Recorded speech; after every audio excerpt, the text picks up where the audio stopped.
going to have a guy get dinged up, banged up during the season. It's always next man up, and that's why we prepare, and that's why we practice, and that's why you build depth.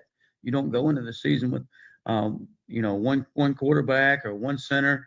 You make sure you have multiple guys that are getting ready to play, get ready to be the starter. We always tell our guys that you're one play away from being the starter, and one play away from being the guy. And if our guys are prepared like that, one day they will be the guy, and one day they will be the starter. And some of those will get that opportunity this evening, and excited about it. And like you said, next man up, let's go attack it. I asked you on the Friday night show last night a little bit about the new defensive coordinator, Josh Aldridge, who you have a history with. And while you're preparing for this game, he's getting acclimated with the new players that he'll be overseeing and so forth. What's it been like just having him kind of with an eye towards 25, getting him out there a little bit? Yeah, I mean, Josh has been awesome. Just kind of stepped right in this thing, going and attacking it. And it gives him an advantage to go get to know our players, see them in a practice setting without being hands-on, see them in a game setting without being hands-on, and just getting to know them from a personal standpoint and starting to build relationships with those guys. And also, like, he is full board, full steam ahead of helping set our 2025 roster, helping recruit players out there and draw talent to Greenville and to the Pirate Nation. And just kind of that's where all his focus is at. He'll also help us a little bit in the box today. Just have an extra set of eyes up there as well. Very good. All right, we're going to take a quick time out here. And when we come back, as we always do, we'll get Blake's keys to the game coming up next on the ECU Sports Network.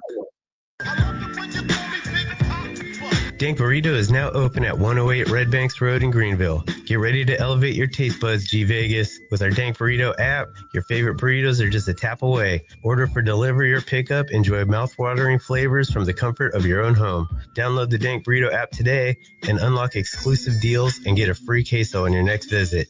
Join the flavor revolution at Dank Burrito, where every bite is a flavor bomb.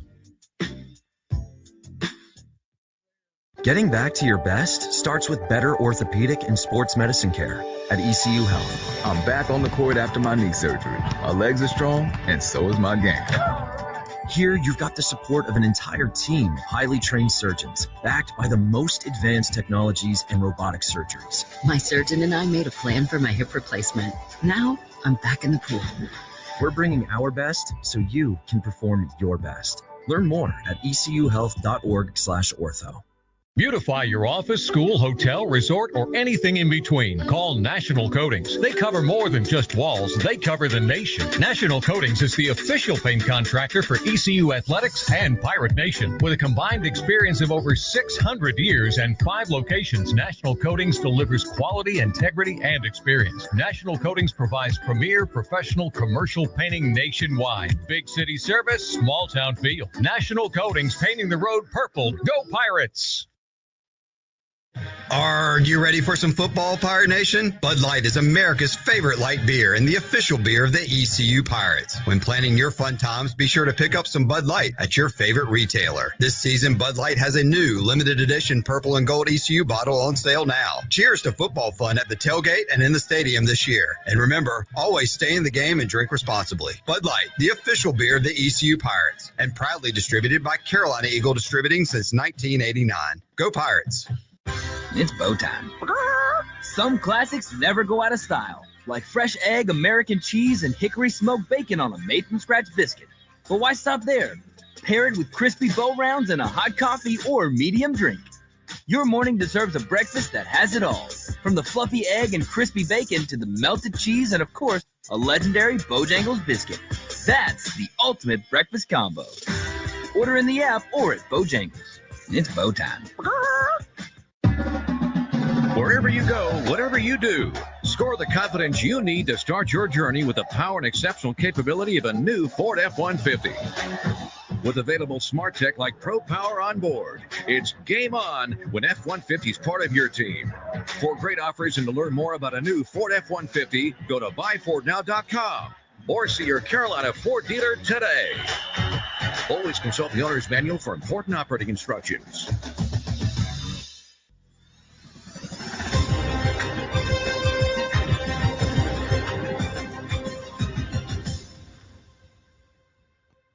Time to look at the keys to Pirate victory. Let's go back to Jim Szoke.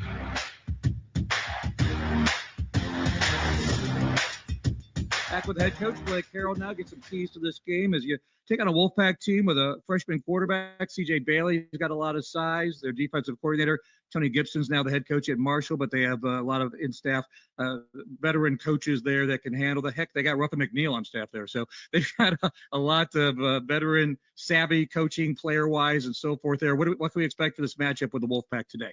Yeah, like you said, a very well-coached football team. A freshman quarterback who, as the years went along, has gotten better and better and better, and made some plays down the stretch and really helped them come from behind and beat North Carolina. Defensively, they fly around, got a bunch of seniors on that side of the ball as well, and they always have. And like you said, I know Tony Gibson is gone, but that defensive staff has been together for quite some time, so I'm not sure much will change there. But, they're a good football team that does things to win a football game, and we got to make sure we're doing those things better than they are today. All right. Look forward to it, Coach. Congratulations on what's happened to this point, and best of luck, most importantly, over the next couple hours trying to get this win against NC State. Thanks, Jim. Happy holidays. Happy holidays, Coach, and we'll be ready for the kickoff next on the ECU Sports Network. It's time to look at other sports action on this Saturday. Let's check in with the ECU Sports Network Game Day Studio. One bowl game has gone final since we last spoke. The New Mexico Bowl was all Horned Frogs. They won They received the opening kick, drove down, made it 7-0, and led it wire to wire, knocking off Louisiana 34-3. It is halftime in the Pop-Tarts Bowl after 56 points total were scored on the first 8 drives of the football game. The scoring got a little quiet midway through the second quarter. Miami did close the half with a made field goal attempt to take a 31-28 lead into the halftime locker room as they are currently up on the Iowa State Cyclones. Snoop Dogg Arizona Bowl going on right now. Miami of Ohio up 6-3 on Colorado State. There is 8:03 to play in the second quarter of that contest. Looking over now to the National Football League, one game currently going on there right now. Denver leads Cincinnati 3-0, just under 2 minutes to play there in the second quarter. And Cincinnati does have the ball, though, second and goal on the Denver 2-yard line as they will try and punch it in prior to the halftime. Cincinnati has gotten the ball deep in Denver territory twice. They've gone for it on fourth down twice. And Dom is just signaling touchdown. So it looks like Cincinnati is on the board there. Who scored it, Dom? T. Higgins has scored a touchdown pass or run from Joe Burrow? Pass from Joe Burrow from 2 yards out. So the Bengals are on the board in that contest. Bengals playoff hopes still alive. They're going to need to win some luck. And Denver, if they win, they would clinch that final spot in the AFC. That will do it for our scoreboard update here on the Bud Light Kickoff Show. And we are now going to toss it to play-by-play coverage of East Carolina and NC State from the Go Bowling Military Bowl. Here's Jim Szoke, Kevin Monroe, and Andrew Bays. Pirate Nation kickoff is coming, and we're ready to take no quarter. Welcome to live play-by-play coverage of the East Carolina Pirates in the 2024 Go Bowling Military Bowl. Now, here's Andrew Bays, David Horn, and Kevin Monroe alongside the voice of Pirate football. Here's Jim Szoke. Welcome back. The rain we talked about in the pregame has tapered off, so it is getting a little bit drier track out here for the Go Bowling Military Bowl. Welcome on board, Pirate Nation. It's ECU tonight against NC State. Same team we'll see to begin the 2025 regular season, but some business to be settled tonight here in a bowl game situation as the Pirates make their way onto the field with the ECU gold flags out in front of them, and Pirates will be wearing white jerseys, purple pants for this one today. In fact, painted purple with National Coatings by visiting nationalcoatingsinc.com. National Coatings Inc., where excellence meets every brush stroke. Well, guys, you guys both played in the late 90s, and we think about what college football looked like, and there was no college football playoff. Bowl games were a huge deal to get invited to one back then. Still very prestigious now, but it is a different era here. How much value do you put on this game tonight? I would think there are extra incentives when you're playing your rival from 83 miles up the road in NC State. But in today's college football, with players coming and going, coaches coming and going, does it hold that same heavy value that you guys felt back when you played? 100%. I mean, I go back to our, no, Kevin's got some stories, but Mobile Bowl, Mobile, Alabama, that trip was an incredible trip. Great time to bond, but there's so much going on. You just want to get to the game. And for these guys, for the Pirates to be able to be in this example, to be able to play NC State and be able to, kind of showcase their talents in an in-state rivalry, I'm sure these guys are extra amped just to get on the field and play. And, it's almost embarrassing this day and age because, if you get to 6 wins, you're going to a bowl game. It's just there's so many bowl games out there. If you don't get to that 6 wins, you feel embarrassed as a program because, you didn't at least go 500. So, yeah, it matters. It matters to get the 7th win, try to get the 8th win to win that bowl game because when we played, there was times when we went 8-3 and didn't get a bowl bid. So this day and age, you definitely want to make sure you get to go to a bowl. All right. And for the Pirates, some momentum, of course, with the in-season coaching change to Blake Harrell as becoming at first interim head coach, then the head coach prior to the last game against Navy. They won 4 in a row. And with that, retained John David Baker as the offensive coordinator. That booing you hear. Wolfpack getting on the field here. And they'll be wearing their red jerseys, white pants, white helmets tonight.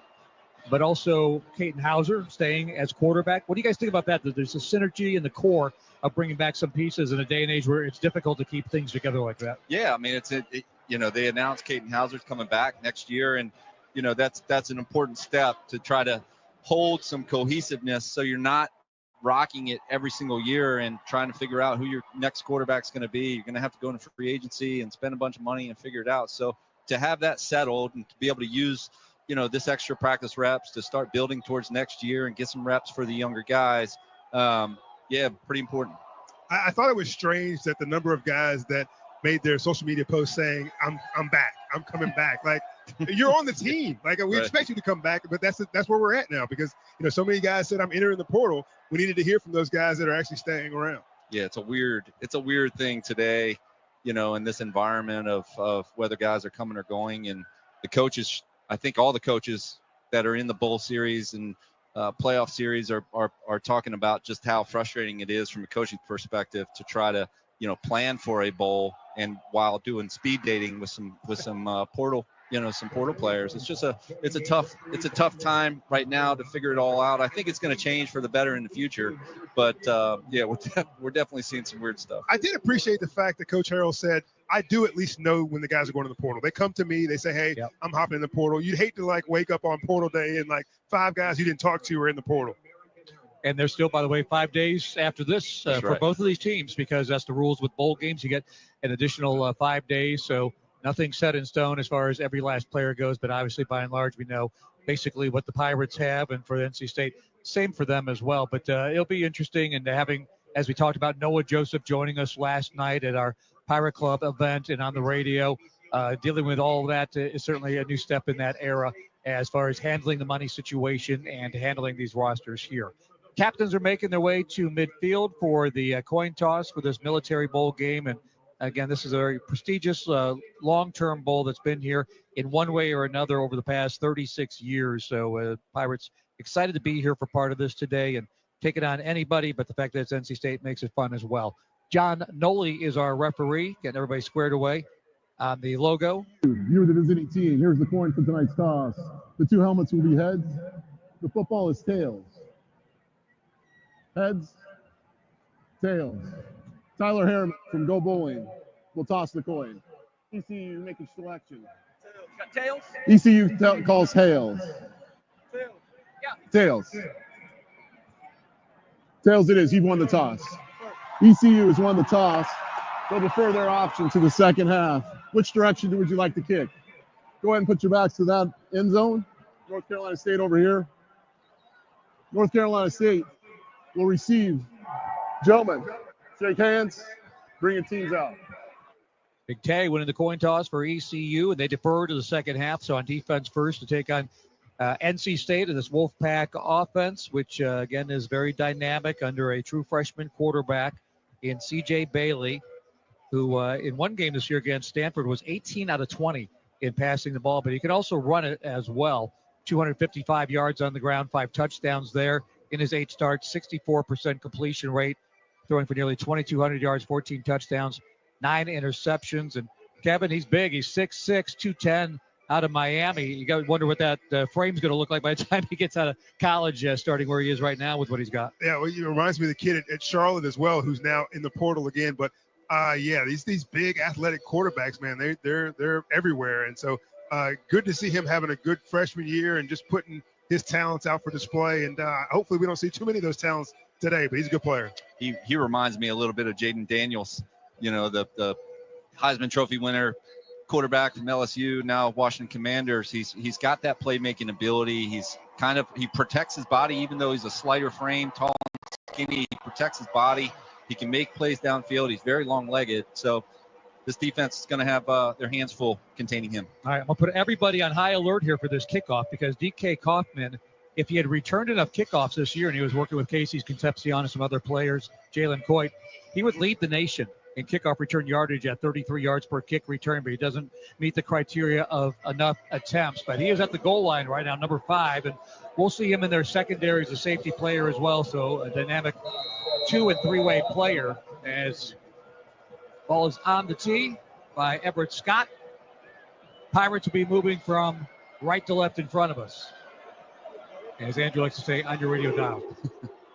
And this will go about 5 yards deep and over the head of Kaufman, so no return. Nice kickoff there by Everett Scott to take that weapon away from NC State. As the Wolfpack on the season, 6-6, had to beat North Carolina by a score of 35-30. The game that went down to the wire in Chapel Hill just to qualify for a bowl game to get to 6-6 under their coach Dave Doran, 12th year, longest tenured coach in the ACC, as they went 3-5 in conference play.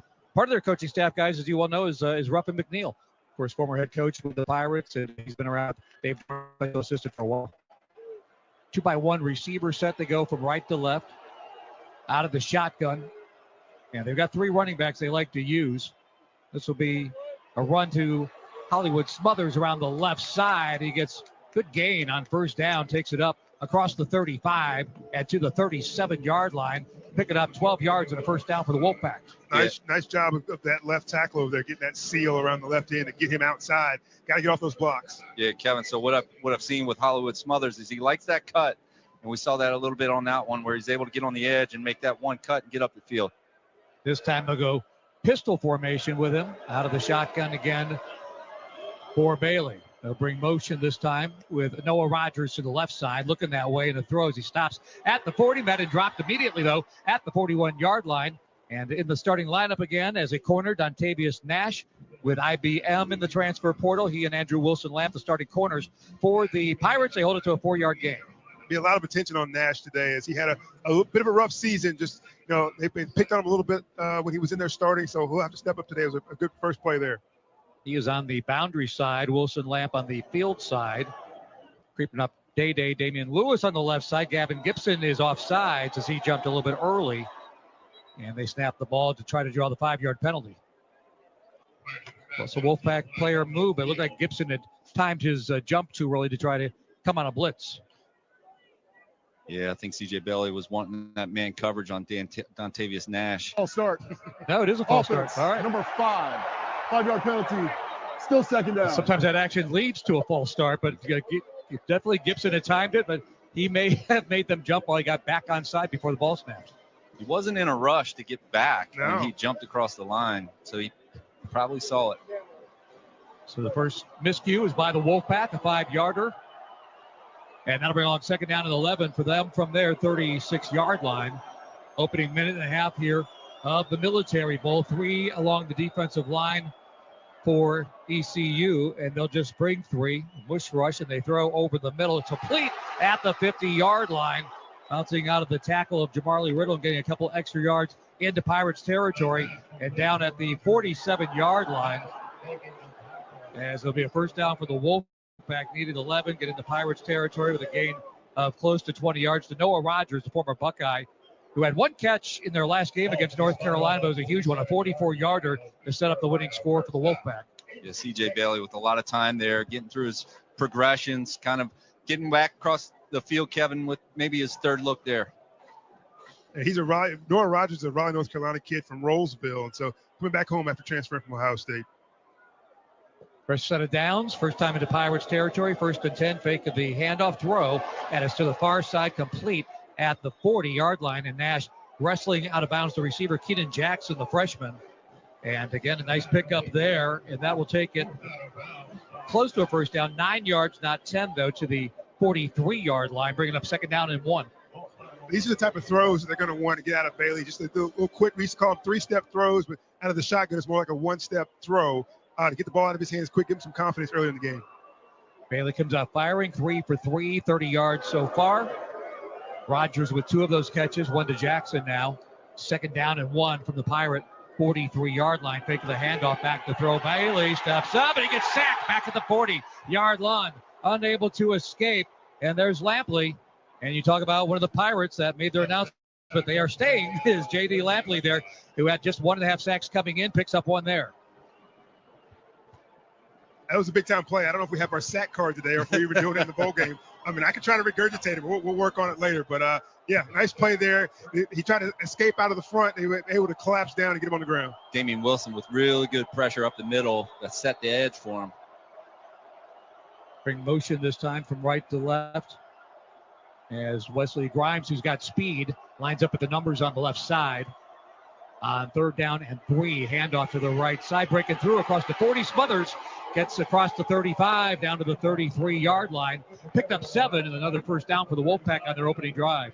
That was good patience by Smothers. There was nothing there. The Pirates should have had him on the ground in the backfield, but he waited and let a couple blocks open up before he can get past the line of scrimmage.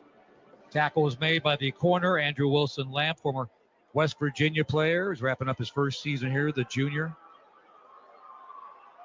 1st down and 10 for NC State. 4 minutes gone by here in the opening quarter. This is still the opening drive.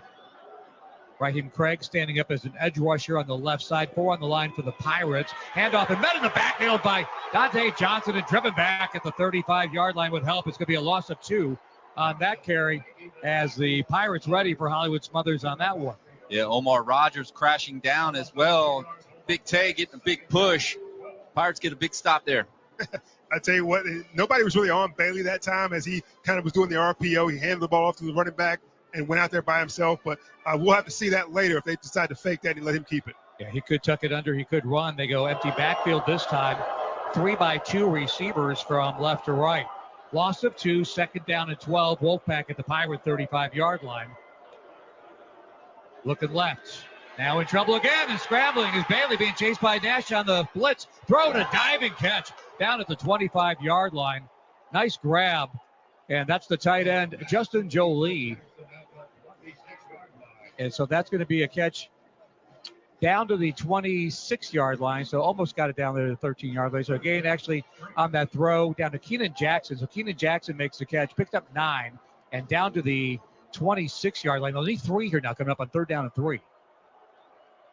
Jolie is in the slot left this time. Comes in motion tighter, as does the tight end Dante Daniels. 12 personnel. Handoff up the middle. And it's the backup running after not getting very far at all as Kendrick Raphael meets a brick wall at the 25-yard line rather, and a gain of maybe half a yard. Yeah, Kevin, what I'm liking seeing right now from this defensive front, they're getting pushed on this offensive line. We talked about that in the pregame, that this big offensive line, they're averaging about 305 across the front, and we thought that they might push the Pirates around a little bit, but that senior core is holding their own. 4th down. It says 1 on the scoreboard, but it's 2. It's 4th and 2 coming up from the 25-yard line.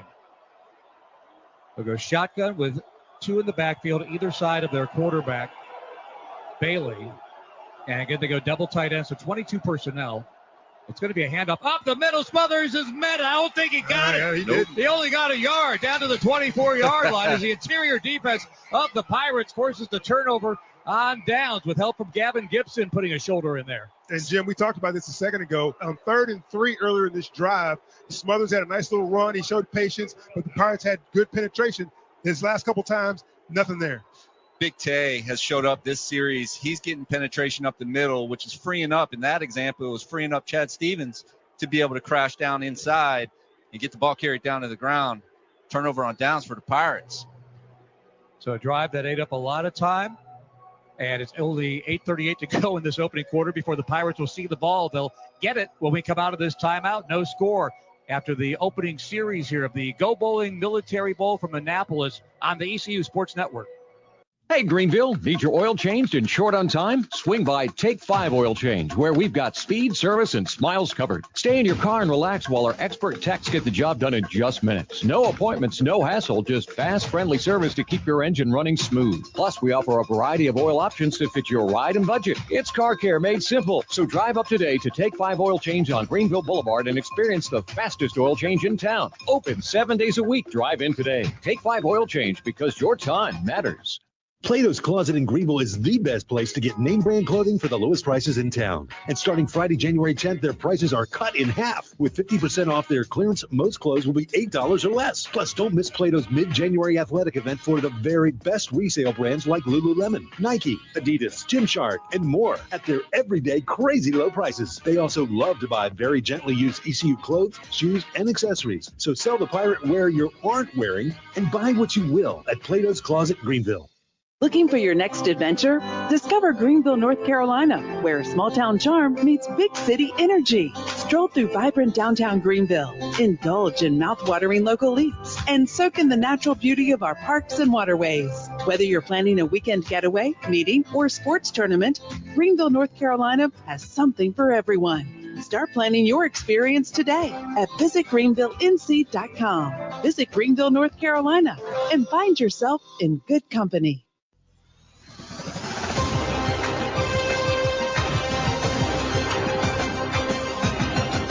Since 1996, National Coatings Incorporated has been your nationwide partner for premier commercial and industrial painting services. From intricate decorative coatings to robust industrial applications, they deliver quality and integrity with every project. Visit nationalcoatingsinc.com today. National Coatings Inc., where excellence meets every brushstroke. Enjoyed talking to Zeb with National Coatings on our Inside Pirate Athletics show last night. And now the Pirates on the field for the first time on offense in this game after a long opening drive, but fruitless as it turns out for the Wolfpack as they come away empty on 4th and 2. Pirates hold 8:38 to go in a scoreless first quarter as Caton Hauser and company get ready to come on the field. Hauser, of course, taking over midseason, went 4-2 as a starter, 60% completion rate, threw for almost 1,900 yards, 18 touchdowns, 9 interceptions. Didn't play his best football in the last game of the regular season against Navy. Missed a couple early throws there, but he knows that, and we'll see how he comes out and how sharp and focused he could be. But, guys, he was really when he came in, immediately this offense really went to a different level. Yeah, he's a rhythm thrower, and you want him to find some rhythm early in this game, get some short passes going, maybe take a shot. We just talked about off air, but yeah, you want to get him going. The more confident he is, the better he is. Pirates will begin this drive at their own 25-yard line. Rajay Harris, the tailback, to the left side. And before we get going, pre-snap, we got a flag coming in, some motion coming up against the Pirates. You don't want to get where you're playing behind the stakes there, behind the markers. Kevin, there's been a lot of times this season where they're starting series just like this, where they're not even getting going before they're, 10 yards back and kind of digging themselves a hole a little bit. And as we know, John David Baker sometimes will do some exotic plays on that first place. You want to make sure you get it right. So opening penalty was on Yannick Smith. Here's a throw, and it's on the out route. He got him. It is Yannick Smith who just breaks up for that 5-yard penalty. How about a nice, 20-yard gainer up to the 40-yard line from the 20, give him 19 up to the 39-yard line. So on that out route, comes up with a big catch. Nice confident throw there by Hauser. That's a long throw across the field. Now going to throw on the second play, and it is also going to be complete on the out route and right back to the freshman, Yannick Smith. So Kevin, he was definitely the player this season that opened our eyes as far as what you have in a really, really young player. No doubt. A lot of talent. Picked up 8 on that one. 2nd down and 2. Rajay with the ball. Lowers the shoulder and got just enough as he falls forward across the 49, right to midfield at the 50-yard line. Rajay picks up 3 and another first down for the Pirates. A good start to their opening drive of this game. Nothing fancy out of the gate. No exotic so far, but sometimes you get to midfield, you take that big bite. We'll see what they do here. Back to throw Hauser.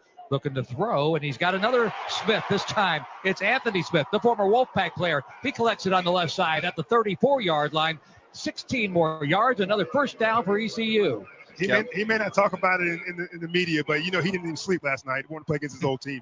Some frustration on the defensive side for the Wolfpack, throwing hands up, caught in some zone coverage. It's a quick handoff, and they are quickly into the backfield this time, as right at the mesh point where Rajay Harris takes the handoff. He's hit and tackled for a 1-yard loss back at the 35. He was running to the left side, but the pressure came from the defensive right side there to come track him down.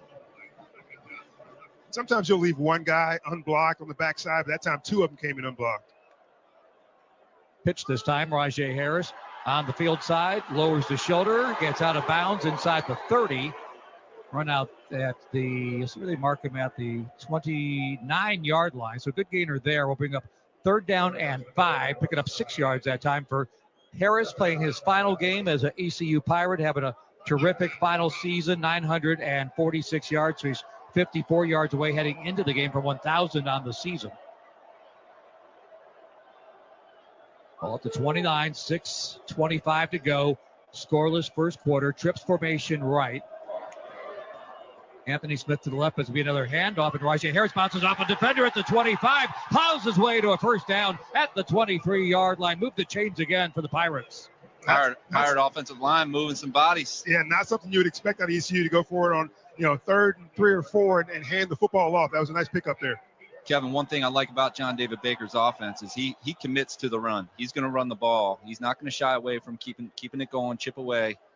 Good start here. 4 carries, 15 yards for Harris. They bring him in motion this time. It's looking downfield to the right now as Hauser's going to run. Got a little bit of a room with a stiff arm and then tracked down at the 20-yard line. If he shakes that defender, he's going to pick up even more, but able to make the tackle. Sean Brown, their leading tackler, the Will linebacker, after a 2 or 3 yard gain that time by Caden Hauser. Looked like he might have been trying to get Tyler Savage over the middle, but he was covered. So good job of pulling that thing down and getting what you can get. 2nd down and 7 after the gain of 3. Fake of the handoff and a throw underneath, and it's to the tight end. And Kelly is wrapped up, getting about around the line of scrimmage at the 20-yard line. Casey Kelly, give him the 19-yard line, so maybe a gain of 1. Kind of a tight end screen there that really never developed. Wasn't disguised very well, so NC State all over that one. Slight misdirection, looking right, through it left on the interior, but brings up 3rd down and 6 for ECU. Under 5 minutes to go in the scoreless opening quarter. This time it's a RPO kept and running it up the middle. Hauser at the 10 to the 5, and he houses it. Off the RPO, he fakes the handoff to Harris, takes it 19 yards, and the Pirates have the opening touchdown. Let's be honest, it's not something you see on film a lot from Caden Hauser. He doesn't keep the ball a whole lot, so State defense wasn't ready for that one. What a great keeper. He just showed patience there at the line of scrimmage. Offensive line did a great job blocking downfield and opened it up for him. He took off. He's got some wheels. He does. He had a 35-yard touchdown run earlier this season. You don't expect it a lot, but he picks his spots well, and that time cashes it in for the Pirates touchdown. Noah Perez will kick the extra point. We've seen him off and on throughout the season. Soggy field, puts it through, no problem. And the Pirates strike first at the Military Bowl in Annapolis. ECU 7, NC State nothing. 4:43 to go in the first quarter on the ECU Sports Network. Plato's Closet in Greenville is the best place to get name brand clothing for the lowest prices in town. And starting Friday, January 10th, their prices are cut in half. With 50% off their clearance, most clothes will be $8 or less. Plus, don't miss Plato's mid-January athletic event for the very best resale brands like Lululemon, Nike, Adidas, Gymshark, and more at their everyday crazy low prices. They also love to buy very gently used ECU clothes, shoes, and accessories. So sell the pirate wear you aren't wearing and buy what you will at Plato's Closet Greenville.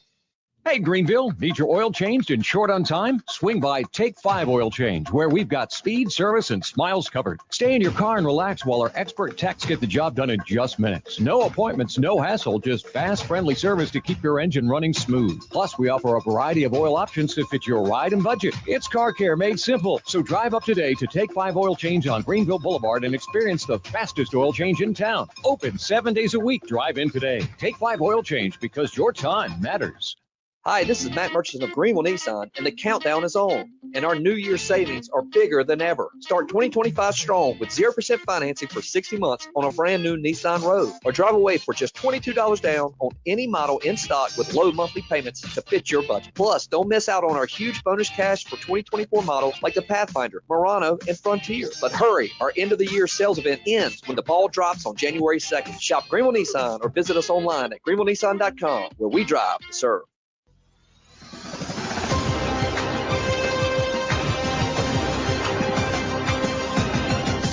There are certain games on the schedule where there's more on the line and the team gets fired up to do their very best and then some. That's how the team at Blue Cross Blue Shield of North Carolina views the enrollment season that's happening right now. This is their championship game. Pick a great plan from North Carolina's most preferred health insurer at BlueCrossNC.com. Go with Blue Cross North Carolina, proud partner of ECU Athletics.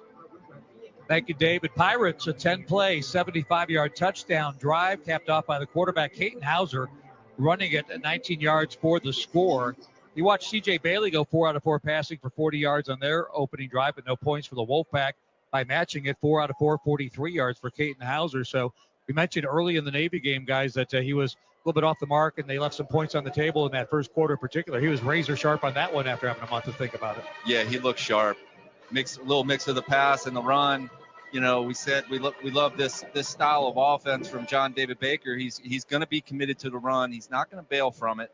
And Caton Hauser, just a great start. Yannick Smith with a couple great catches to start that drive. Caton said C.J. Bailey, 4 for 4, 40 yards. Hold my beer. Something you also couldn't say back when you guys were playing, probably. That's right. But today it's all NL money. So, yeah, we'll and take that. And going back to that offensive drive on the NC State side of things, there was some confusion in that backfield throughout that drive. Things did not look crisp for NC State. So not a great start. I felt like I saw a couple newer formations that we haven't seen this season out of the Pirates, and so I'm sure that was something that was confusing those guys a little bit. Extra practice time, of course, to get ready for the bowl game with John David Baker and folks having that time to get ready for this one. Everett Scott's got it on the tee. And Kaufman this time will have an opportunity from the 1 yard line. Dangerous as he runs to the 10, 15, 20, 25. Breaks out of a tackle to 30. Penalty flag. 35 brought down at the 40. So he does make a good return. But during the run, there was a penalty flag down at the 25-yard line.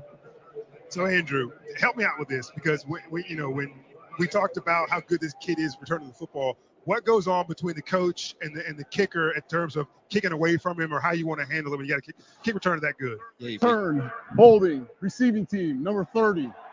10-yard penalty, first down, NC State.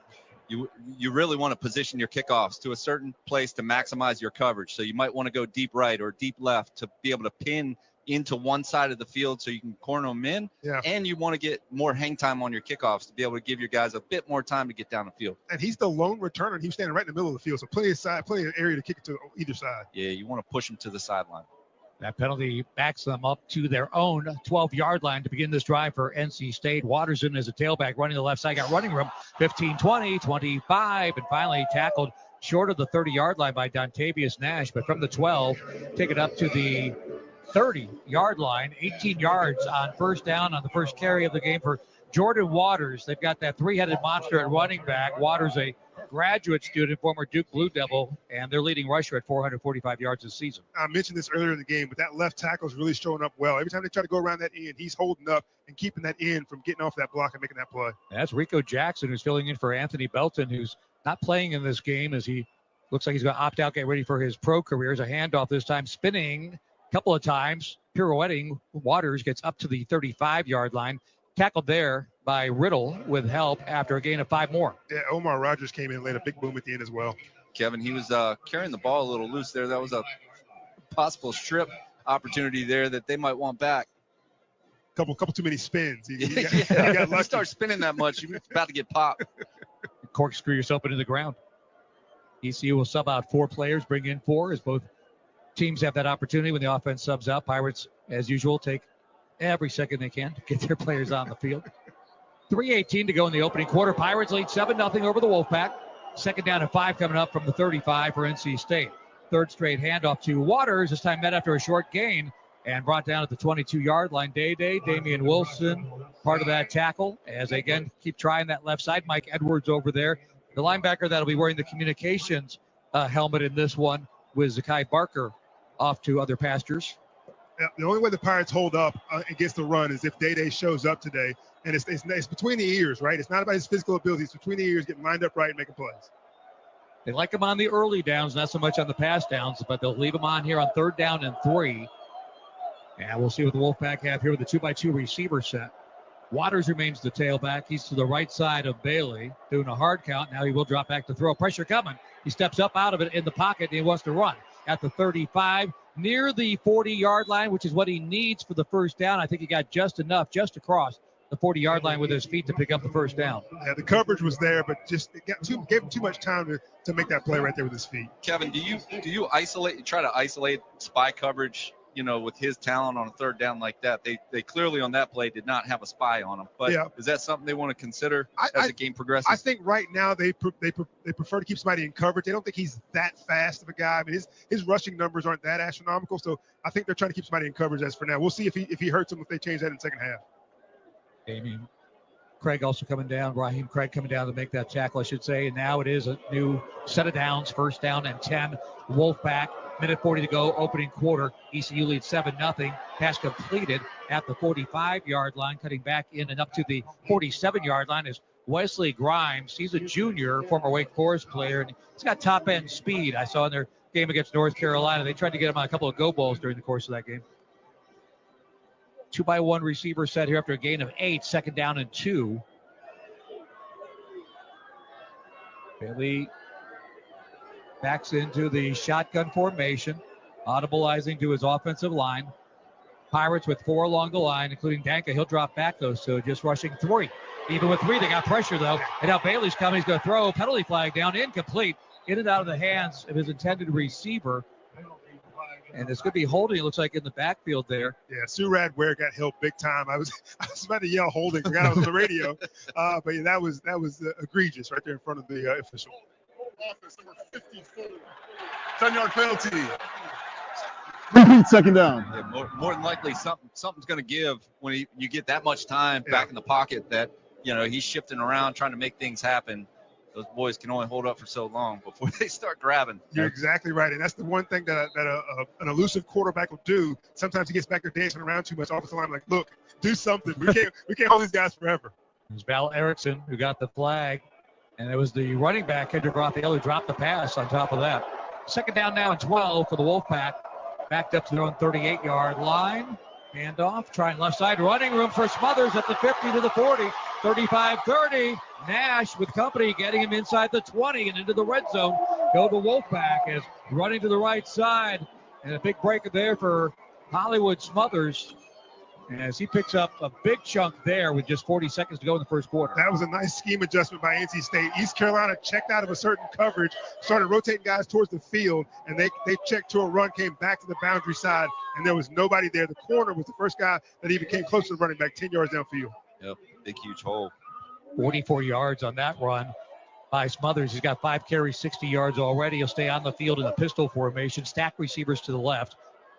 And from the 18-yard line of the Pirates, they bring jet motion, handoff Smothers. This time has to cut back inside, only get a yard, push back at the 17-yard line, and that'll be the final play of the opening quarter here in the Go Bowling Military Bowl. So the Pirates with the lead after 1, and we'll have some work to do on the defensive side when we come back, looking at 2nd down and 9 after the break. Pirates lead the Wolfpack 7-0 after 1 quarter in the books here on the ECU Sports Network. Wherever you go, whatever you do, score the confidence you need to start your journey with the power and exceptional capability of a new Ford F-150. With available smart tech like Pro Power on board, it's game on when F-150 is part of your team. For great offers and to learn more about a new Ford F-150, go to buyfordnow.com or see your Carolina Ford dealer today. Always consult the owner's manual for important operating instructions. Getting back to your best starts with better orthopedic and sports medicine care at ECU Health. I'm back on the court after my knee surgery. My legs are strong, and so is my game. Here, you've got the support of an entire team of highly trained surgeons, backed by the most advanced technologies and robotic surgeries. My surgeon and I made a plan for my hip replacement. Now I'm back in the pool. We're bringing our best so you can perform your best. Learn more at ecuhealth.org/ortho. Pirate Nation, UBEPirateware.com is proud to support ECU Athletics and the ECU football team in the Military Bowl. Pirate Nation, it's time to get ready. As your largest retailer of pirate gear, UBE's Pirateware.com has everything you need to show off your pirate pride. Whether you're heading to the game or cheering from home, they're ready to supply you with all your pirate treasures. For all your official ECU pirate gear, go to UBE's www.pirateware.com. Go Pirates!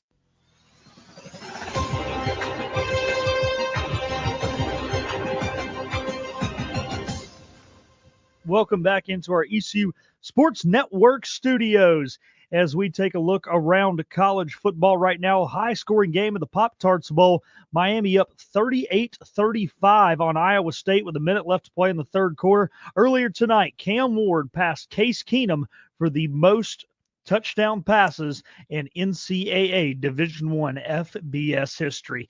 In the Snoop Dogg Arizona Bowl, it is a field goal game, or a game of kicking field goals, I should say, as Miami of Ohio and Colorado State are tied at 9-3 at the halftime break. Currently, Cincinnati leads Denver 7-3 up in Cincinnati. That game is 9 minutes left to play in the third quarter, but it looks like Cincy is about to extend their lead as they send the field goal kicker on for the field goal attempt here. That'll do it for our scoreboard update. Now we'll toss it back to Jim Zoki, Andrew Bays, and Kevin Monroe. What a time to be alive. The Snoop Dogg Bowl is going on Listen, tonight. Snoop Dogg is got to be 50 years old, and he hadn't even peaked yet. He was all over the Olympics. Right. He's all over every commercial. T-Mobile commercials. Yep. Now he's got a bowl game? Come on. That clip also interests me in the Pop-Tart Bowl. Yes. Is that the one where the trophy is like a toaster? Yeah, last year they actually, I think, killed a Pop-Tart. It was part of the ceremony afterwards. That was my childhood, man. I grew up on Pop-Tarts. What was your go-to? The cherry, the pink one with the sparkles. Oh, my God. Frosted cherry. Yeah, exactly right. Frosted strawberry. Now, here's the bigger question. Do you put butter on your Pop-Tarts? No, I don't even toast them. I eat them right out of the package. Oh. Yeah. Butter's next level. I haven't tried that. Right out of the package, man. Yeah. You're fancy. You can afford a toaster. I did tend to toast them. Yeah. Toast and butter. Butter's next level. All right. Next level. Let's make sure the Pirates defense doesn't get toasted here as they begin this second quarter with 2nd down and 9, but the Wolfpack at the 17-yard line of ECU. Oh, and they're not, because that in the backfield is C.J. Bailey, who was taken off to run. And we talked earlier about Raheem Craig, and that time he comes in. I don't know if they'll count that as a sack because Bailey was starting to run there, but definitely a tackle for loss and a loss of 3. Andrew, there's your spot. That's exactly what that was right there. You saw Raheem Craig just sitting there, patting his feet. As soon as he saw him pull that ball down, he went flying there and made it play in the backfield. That was definitely a spot play right there. Yep. 3rd and 13 coming up for the Wolfpack, 30 seconds into the second quarter. Pirates lead 7-0, and the rain is picking up. Heavy rain coming down. Pirate faithful making some noise. Smothers in as the tailback, left side of his quarterback, Bailey. Out of the shotgun, 3-step drop. Looking left, throws. A little comeback route at the 17, and no further. Shoved out of bounds by Gavin Gibson there. And a good job of wrapping up Terrell Anderson, who's trying to also rake at the ball at the same time. We have an injury, though, for ECU. Dontavius Nash is not up. And he is not putting much, in fact, very little pressure on his right leg, right foot. He is trying to run off the field. The Pirates, that's one place they don't have a whole lot of depth right there is that corner. Right. Mentioned IBM and the transfer portal, so Nash reinserted into the starting lineup. Be interesting to see at some point Keyshawn Jackson, who's a freshman out of Charlotte, 6'3". They like his length, and he'll probably see some reps in this game. Right now it's going to be a field goal attempt, though, by Kanoa Vineset, and this will be a 34-yard attempt for the Wolfpack on the left hash mark. Again, the rain has fallen. Snap, kick, a wobbler. Doesn't look good. And it is no good. Off to the left side. Vincent misses. He was 18 of 23 in the regular season, but wide left. That was a knuckleball. And ECU retains a shutout lead. 7-0. Pirates continue to lead the Wolfpack. 13:34 to go in the second quarter at the Go Bowling Military Bowl on the ECU Sports Network.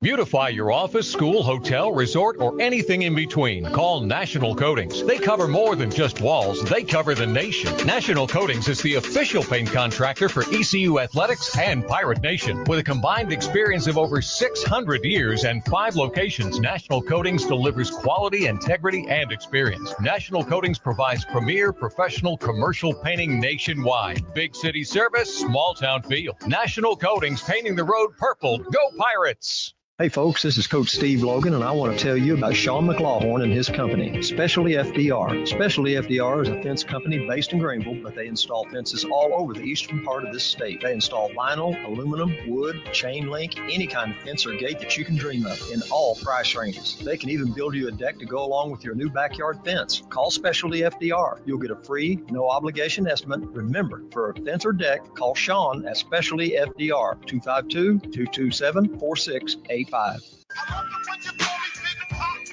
Dank Burrito is now open in Greenville. Dank is your ticket to adventure in a tortilla. We combine bold flavors to make new kinds of burritos, tacos, and bowls like honey truffle buffalo chicken or teriyaki shrimp. Once you go Dank, you'll never want the same boring burrito again. Dank Burrito is also the official burrito of the ECU Pirates, which we all know and love here in G Vegas. We're open now at 108 Red Banks Road in Greenville. Come join the Dank Burrito Mafia. Hope to see y'all soon.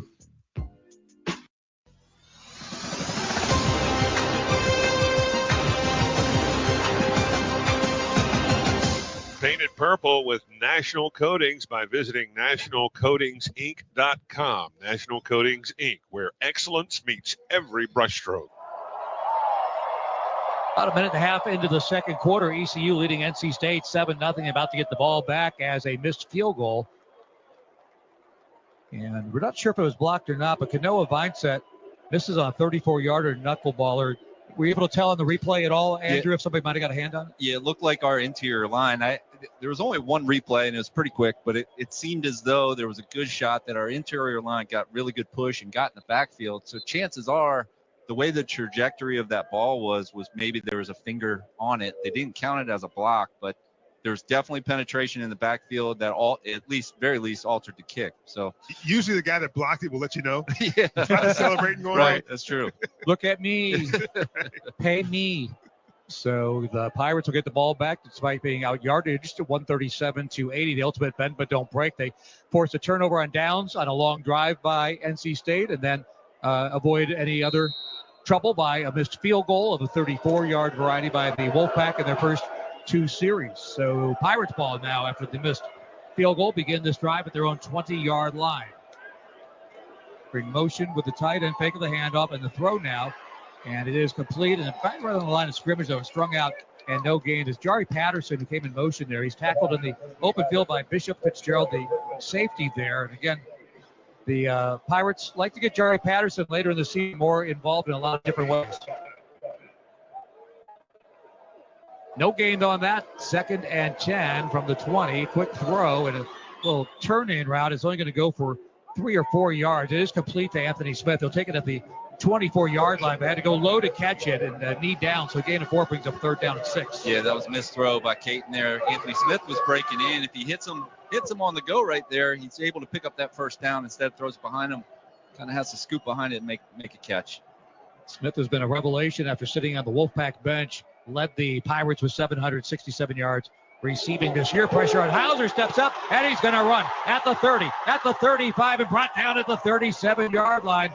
In the open field again by the safety, Bishop Fitzgerald, but again with his feet, Caton Hauser picks up the first down. Yeah, Caton showing his athleticism there. That pocket broke down, and he was able to step up. Once he stepped up, he had clear grass ahead of him. Playing tempo and a handoff. Rajay Harris left side, grabbed from behind at the 40, muscles his way up to the 45-yard line, refusing to go down. He picks up 8 yards. Yeah, they're staying on the ground here, Kev. On that last play, when you blitz, when you send that those linebackers, you're going to risk missing that quarterback. I love that Hauser was able to get that first down. Rajay, 5 carries, 23 yards. Hauser's one for 35 yards and a touchdown. To the ground, they keep it. And again, second effort will buy him a yard. He needed 2 for the first down. Gets 1 up to the 46-yard line. 3rd down and 1 coming up for the Pirates. Kev, they don't audible out of obvious plays sometimes. That one's just a eaten, kind of a busted eaten play. Yeah. But sometimes it's setting up something later in the game. And we'll see here, maybe you go the RPO this time where Caden pulls it out of the gut and keeps it to pick up his 3rd down. But you have to come up with something here. On 3rd and 1 from the Pirates' 46-yard line. Smith motion, fake of the handoff, and Hauser does tuck it under and run and pick up the first down as he's brought down at the 49-yard line. So they brought jet motion with Anthony Smith. Hauser keeps it and picks up 3. Good call, Kev. I tell you what, the defense coordinator, this is his first time calling plays, and I know he's a little bit frustrated because he didn't see Hauser running this much on film. Yep. Tony Gibson off to Marshall to become the head coach, and Freddie Autry-Lindsay, the interim defensive coordinator for the Wolfpack. Hauser going to throw on 1st down, surveying the field, now throws over the middle and in and out of the hands, but recaught. It was recaught after being juggled by Desario Riles, the tight end. I thought for a moment it was going to get ripped out of his arms. Instead, a first down for the Pirates at the Wolfpack 39. Yeah, Caden went through his progressions and then came back to Riles, and the ball was tipped at first, and then Riles tipped it and was able to corral it in. So good effort there. Caden looks confident today. He looks good. He's not missed. He's 7 out of 7. And Bailey, for that matter, 6 out of 6 for the Wolfpack. We've not had one miss. Here is Hauser rolling to the right side. He's going to throw on the run. And whoa, what a tough catch as he's going on the out route. And it's Keelan Robinson who comes up with just his 3rd catch of the year. Keelan Robinson with a big grab and a first down. The Pirates get it down to the Wolfpack 24-yard line. We've seen Caden during the season being comfortable as he's rolling out. He rolled out to his right there and just threw an absolute dart on the sideline. Unbelievable throw. Perfect so far. Handoff, 2 hands around the football for Rajay Harris. Not going down. Good push from the offensive line. He's into the red zone at the 17-yard line.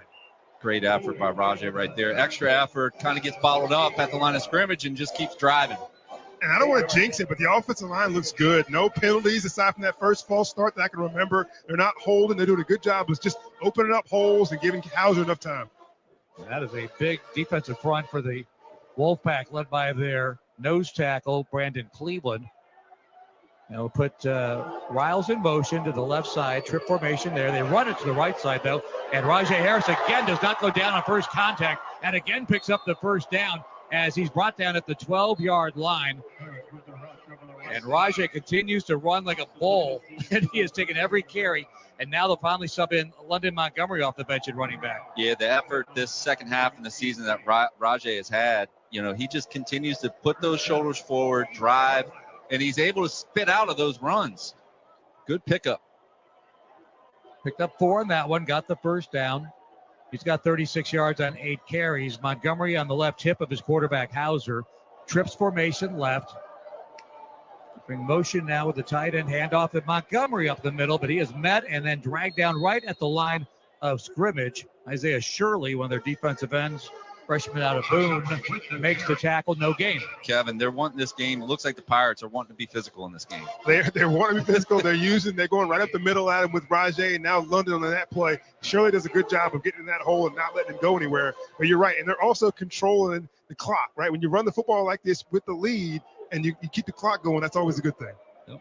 Pirates have run the ball 13 times. They have passed it 8 times. They lead 7-0, approaching the 8-minute mark of the second quarter. Look at this formation. 3 outside the numbers left side, and they're spreading it out. It's going to be a throw to the right side over, thrown for the tight end, Casey Kelly. There was a window open at the 1-yard line where he could have hit him on the outside shoulder, but missing the mark on that one for the first time. Caden Hauser's first incomplete pass. Yeah, it was a funky formation for sure, but it sprung Casey Kelly free. He was open in the end zone, just missed him. That's the first pass. Obviously, they've completed everything else. It's the first pass he's missed. He wishes he had that one back. We got an NBA clear out, right? 3 receivers all past the numbers, the left side. This time, 2 by 1. They bring Jari in motion from right to left. Hauser to throw, looking left. Throw it at Jari on the in-cut at the 10. Stutter step at the 6-yard line where he's brought down. And so he does pick up 6. Brings along 3rd and medium coming up. 4th and medium, I should say 4th and 4 coming up here. After that incompletion, they're going to go field goal try now.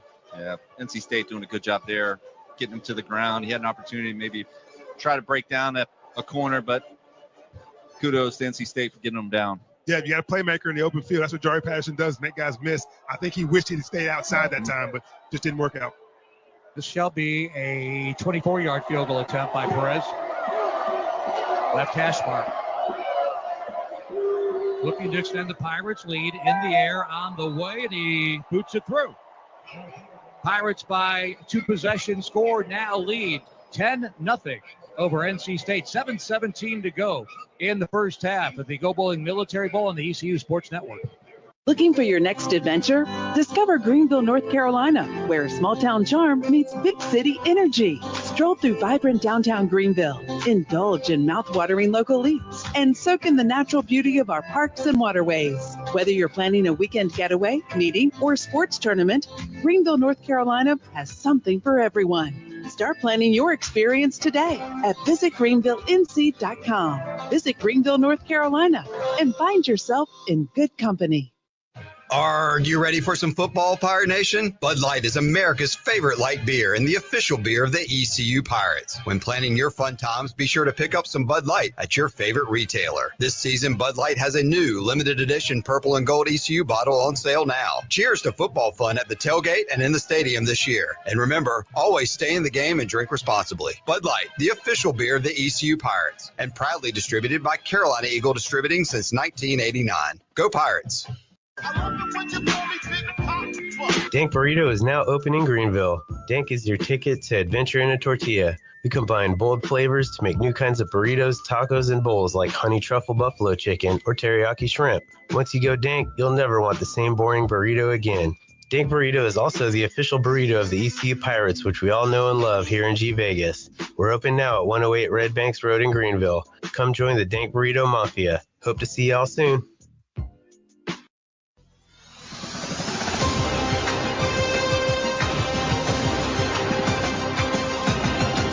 Since 1996, National Coatings, Inc. has been your nationwide partner for premier commercial and industrial painting services. From intricate decorative coatings to robust industrial applications, they deliver quality and integrity with every project. Visit nationalcoatingsinc.com today. National Coatings, Inc., where excellence meets every brushstroke. Thank you, David, along with Kevin and Andrew. Jim with you here. Thanks for closing out this 2024 season with us with a bowl game. And the Pirates, so far, so good. Lead 10-0 over NC State. 7:17 to go in the second quarter. And Noah Perez field goal. Caden Hauser completed his first 9 passes, was 9 out of 10 guys to start this game. And we talked about one of his least sharp games was the last one against Navy. But in this one, he's been right on the money so far. Yeah, I mean, this we were just talking off air. This Pirate team is playing with purpose tonight, 100%. Blake Harrell has done, up to this point, has done a great job preparing these guys for tonight's game. They've kind of got NC State, it's only 10-0. We got a lot of football left, but they're a little disoriented. I would say the Pirates definitely have the edge with momentum and playing with some purpose. John David Baker said when we talked to him this week that he was a little bit caught off guard by last game. He said it looked like one of the games earlier in the season, and Hauser didn't look sharp. The receivers didn't look sharp. So I'm sure they focused on that the 2 or 3 weeks they had to practice for this bowl game. All right, Kaufman back to return the kickoff for NC State. He got his last one up to the 40-yard line, but brought back by a holding penalty. And he wants to return it so bad, he's almost 4 yards deep in the end zone here, as Everett Scott will boot it, and it will be returnable. And this is going to land between the hash marks at the 5. In the middle of the field at the 15 to the 20, and tripped up at the 23-yard line. Good special teams open field tackle as the Pirates contain the damage there. McKinstry with the tackle there, and so hold them short of what it would have been for the touchback.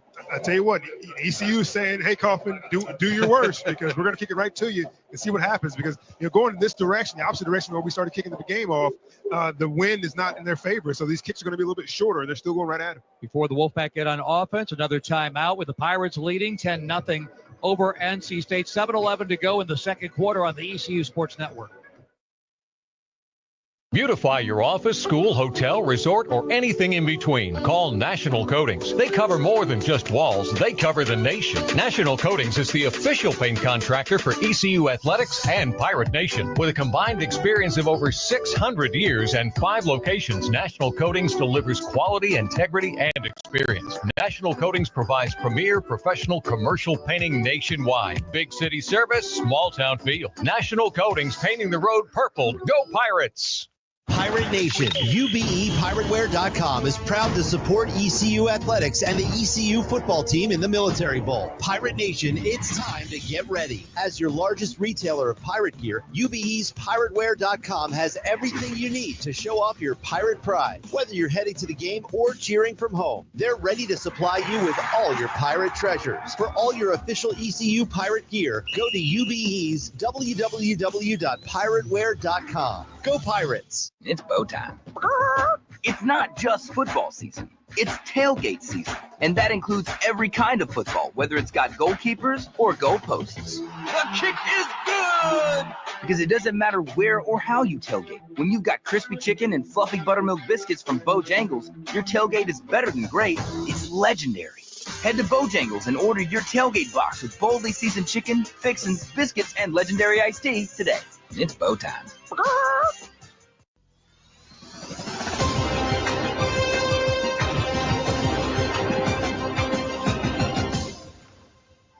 Second quarter, 7:11 to go before halftime. ECU in front of NC State 10-0 on a Caden Hauser touchdown run of 19 yards and a Noah Perez 24-yard field goal. 10-0 Pirates. Defensively, they gave up a long opening drive, but got the turnover on downs. And then second series, NC State with a missed field goal opportunity, and thus 10-0. We're here with the Pirates at 154 yards of offense. NC State getting ready to get the ball back, 137 yards of offense. Caden Hauser, 9 of 10 passing, 80 yards, has run the ball 4 times, 38 yards with a touchdown. Leading rusher for the Pirates, Rajay Harris, has 8 carries, 36 yards. Now, Bailey has not missed yet. He's 6 of 6 passing for NC State, 53 yards in the air for him. And Smothers has been a problem in the run game, 6 carries, 61 yards. Waters, 3 carries, 25 yards. They've already got 84 yards rushing in this first half, guys. So we definitely want to keep an eye on how the Pirates can counteract the Wolfpack rushing attack, because, again, so early in the game, there's no reason to go straight to the passing game at this point. Jim, I mentioned this in the pregame, but for whatever reason, NC State just always starts slow. And here we are again. They're down 10-0, but they score a lot in the fourth quarter. So the Pirates are going to have to keep this lead and keep adding points on to stay in this lead. Begin this drive at their own 22-yard line for the Wolfpack. They trail 10-0 to ECU. 7:11 to go in the second quarter. And on first down, Bailey's going to throw. Winds up, throws to the right side. Come back around a little bit high by reaching up and getting it and picking up a first down across the 35-yard line. And that's Noah Rogers. And so they'll pick up 12 up to the 35-yard line. Again, Rogers, the former Buckeye on the season, 30 catches, 419 yards. And a touchdown, and as Kevin mentioned, the Raleigh native initially coming back home. Yeah, and that's Tamir Brown on the coverage there, as we talked about Nash going out with the injury. So you have an even less experienced player out there right now. Back to throw on first down again. C.J. Bailey, pressure coming from the backside. He'll step over to the right. He is going to run and take it out of bounds as he's being pursued by Jaden McKenzie, and only picks up a couple up to the 39-yard line. Then we got extra yeah, in midfield. Yeah, another good job of coverage for the Pirates. They've done a great job of coverage all day long in terms of just making it tough on the NC State. And that time Bailey has to scramble again. Got a Pirate player down on the sideline in the Wolfpack bench area, sitting down, so I can't see his number just yet. Yeah, so Nash was back on the field, and that's it's a big guy. It's a defensive lineman. Yeah, I can't. It's scrunched up. I got the binoculars out, but it's scrunched up. Up on his feet now, though. And we'll get him walking across the field. But good news is he's up. 93? Is it McKenzie? So Jaden McKenzie, who actually forced C.J. Bailey out of bounds on that play, was slow to get up and walking a little stiffly on maybe a knee or something. He's moving pretty well. I don't imagine he'll be out long. All right, so good news there. Yeah, you mentioned down some corners here already. C.J. Bailey showing his ability just to kind of stretch a play, and it's nothing's going on there, but he's able to just, because he's so long-legged, he's making his way down the field as he's stretching the play out, so able to pick up a couple of yards. And he did this every play in high school, so he's just used to just sit back there, pat the ball, like, come get me, I'll make a play. Dontavius Nash back in the lineup, guys, as the boundary side cornerback. Wilson Lamp here on the field side. On 2nd and 8, it's going to be a throw and a slant. Caught and recaught it up to the 50-yard line. All in one motion to Wesley Grimes. You saw that speed on display there as he catches and runs and picks up a first down at midfield. A good ball there by Bailey. Had the wide split, so they were able to do double slants on the backside, and nice catch there by Grimes. C.J. Bailey off to a 9-for-9 passing start in this game.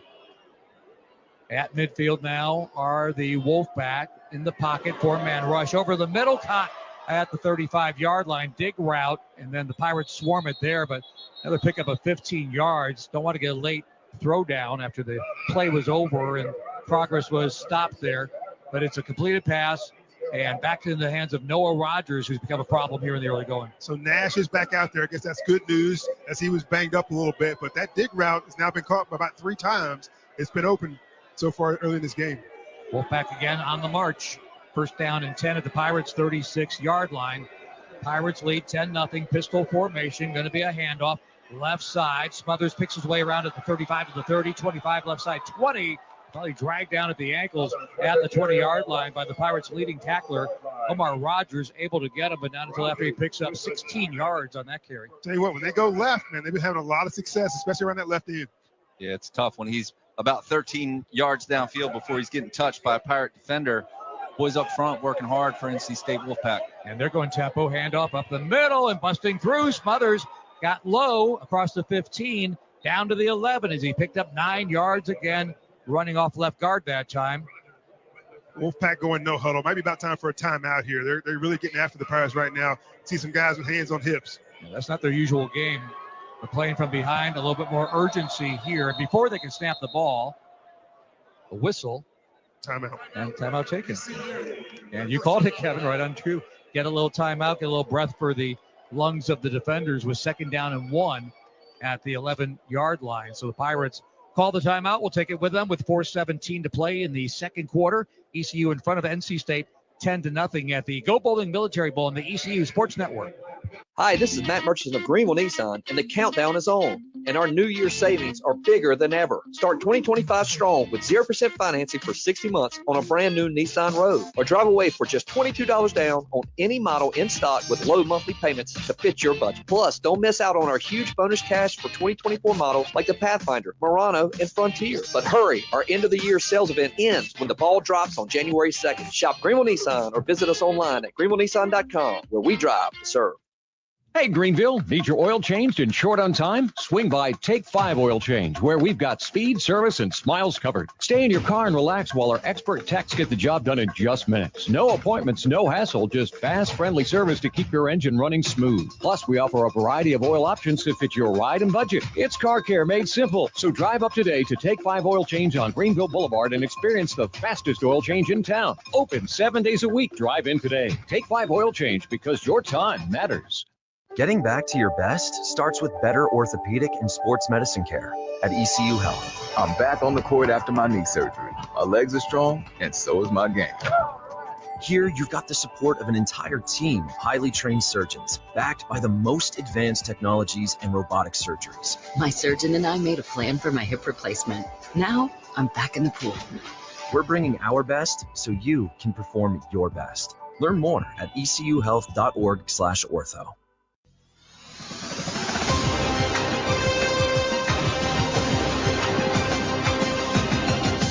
Paint it purple with National Coatings by visiting nationalcoatingsinc.com. National Coatings Inc., where excellence meets every brushstroke.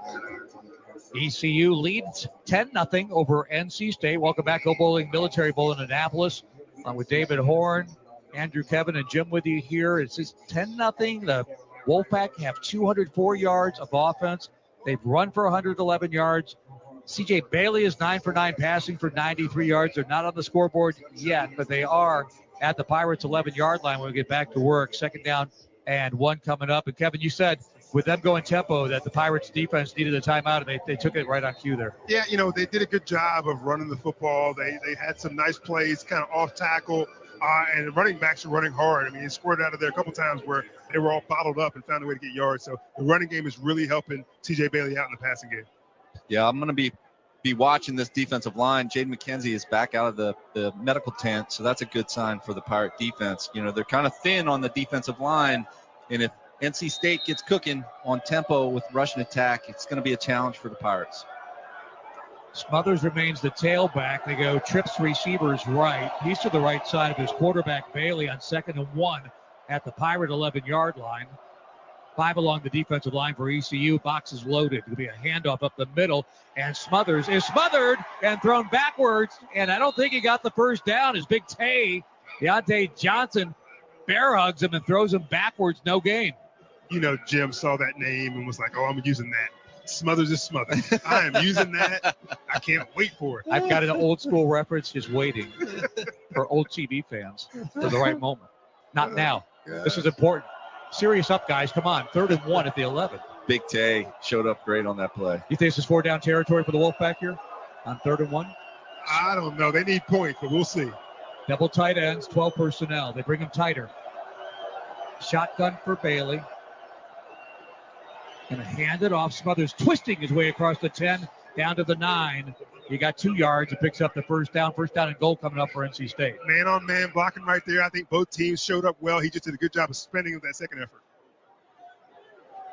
Smothers now 10 carries, 88 yards in this game. 3:14 to go in the first half. Pirates up 10-0, and now they got to bow their necks even more here on 1st and goal from the 9. Smothers remains in as they go 2 receivers right. And now they'll put Jolie, the tight end, to make it trips formation right. Smothers empties the backfield left. Back to throw now, Bailey. Over the middle, throws out of the back of the end zone, incomplete. Good coverage down there by the linebacker, Mike Edwards. And the throw goes out of bounds, back to the end zone, incomplete. I think Edwards probably got away with one there. He had both hands on the tight end and wasn't looking back for the ball. You got to find the football. If he's looking back at the ball, he may pick that off. The tight end probably could have sold that a little bit better. You know what I mean? Like, ball down. Yeah. But he definitely had hands on him. Yeah. Got to openly complain. And that was Dante Daniels, who scored his first touchdown of his season last week against North Carolina. And they shift over a big man to the right. They bring Smothers back into the backfield. They stack receivers left. Has to be a direct snap to Smothers. He takes it on a wildcat, essentially, up to the right side. It gets pounded backwards. Sam Danka with help at the 8-yard line, as that was the toughest yard of the game for Smothers, who picked up 1. A little bit of a wacky formation for NC State that time. I think East Carolina was a little bit confused, a lot of pointing, trying to figure that out, but all they did was go wildcat, and the Pirates were ready for it. They bring back the receivers as Dakari Collins, who's been quiet so far, has not had a target his way, checks into the game. They take out the tight end we mentioned a moment ago, Dante Daniels. This is 3rd down and goal from the 8-yard line. If the Pirates could hold them here, would probably force a field goal attempt. And they missed one earlier. We're getting down to the 2-minute warning, though. And it looks like the Wolfpack will take it down to that unless there's a timeout before them. Definitely a passing down. The Pirates have a nickel or even a dime out there right now, coverage-wise. So they take the timeout at 2:02 with 3rd down coming up. So we'll take a timeout here. A lot of other sports action, bowl action going on tonight, NFL action as well. 2:02 to go in this first half. Pirates lead over the Wolfpack 10-0 as we get a scoreboard update back in Greenville. It's time to look at other sports action on this Saturday. Let's check in with the ECU Sports Network Game Day Studio. A couple other bowl games going on right now. Pop-Tarts Bowl. Miami is up 41-35 with 4:43 to play on Iowa State. Cyclones do have the ball. Picked up a couple first downs on this drive, but still handful of yards short of midfield. Cam Ward was pulled at halftime of this contest, not due to bad playing, but due to the fact of his, draft stock trying to keep him safe. The biggest reason that he started the game.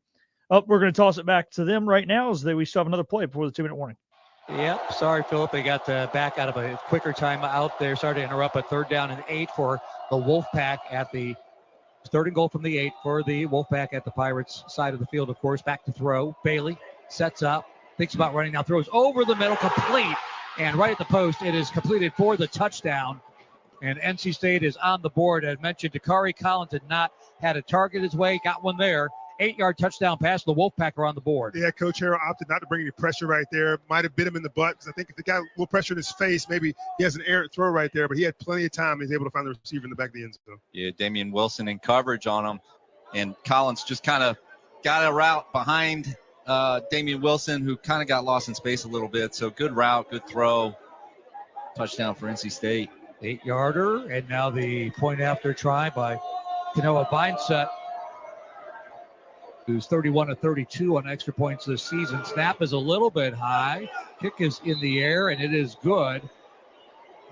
And with that, it is 10-7. Pirates with the lead, but now by 3 with 1:58 to go in the first half. We so rudely interrupted him, but we brought you that Wolfpack touchdown in between. 10-7 Pirates to score here over the Wolfpack as we send it back to Greenville now in Phillip. Thanks, Jim, and no worries on that. As mentioned, Miami is up 41-35 on Iowa State. Cam Ward played the first half. He broke Case Keenum's record for most career passing touchdowns in FBS history. They pulled him at halftime. He had broke the record. They want to save him as he is number 2 on Mel Kiper's big board for drafted quarterbacks. So we'll see what happens.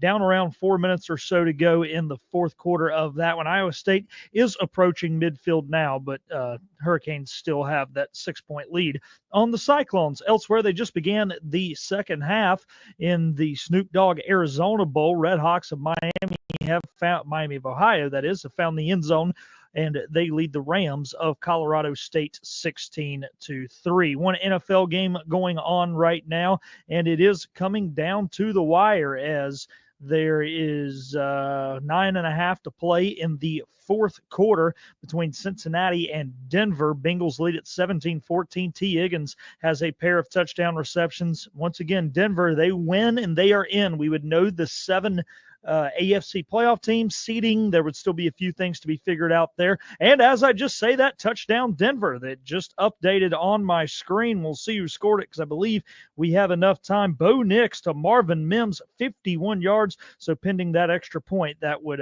tie the football game there with 8:48 to go in Cincinnati. That will do it for our scoreboard update here on the ECU Sports Network. Now we'll toss it back to Jim Szoke, Kevin Monroe, and Andrew Bays for the final 2 minutes of the first half of the Go Bowling Military Bowl. All right. Thank you, Phillip. Two-parter there with the scoreboard update. Lots going on. And 10-7, Pirates lead, trimmed to 3 as Takari Collins, an 8-yard touchdown grab on third down, gets NC State on the board. And we said they've been putting up a lot of numbers in this first half and finally break through. C.J. Bailey with an incompletion on that drive is now 10 out of 11, 101 yards with that touchdown. And Hollywood Smothers has carried the ball 11 times, 89 yards, 215 yards of offense in the first half for the Wolfpack, 154 for the Pirates. But Kevin, get the ball back here off the kickoff here. And as we know with this offense, a minute 58 could be an eternity for an opponent's defense out there. It'd be great if the Pirates could counteract that before we get into halftime. Yeah, and we know with the kicking situation, you're going to have to get the ball at least down to the 30, if not down to the 25, before you can attempt a field goal. But they have plenty of time to get that done, and they get the ball start the third quarter. So this is a good opportunity here for the Pirates to answer. Both quarterbacks. Yeah, this is an outstanding start for the two of them. There's 2 incomplete passes. You know, each quarterback has 1 incomplete pass. What a start. I had a question to ask you guys about Cam Ward when we get a minute here. Okay. Hauser, as Andrew was referencing, Caton is 9 of 10 for 80 yards. Also, the Pirates leading rusher with 38 yards. Kickoff is in the air. And it is going to be 5 yards deep in the end zone, and a touchback taken there is Jerry Patterson. London Montgomery let it go. You got a question? Yeah, so in this day and age of these guys that are going to go high in the draft, not suiting up for their bowl games, Cam Ward has an opportunity to break this record of Case Keenum's, so he suits up. But now he breaks the record, and at halftime, they pull him. So in this day and age of me, let me get the record. I'm coming out at halftime. By the way, it's a 6-point game.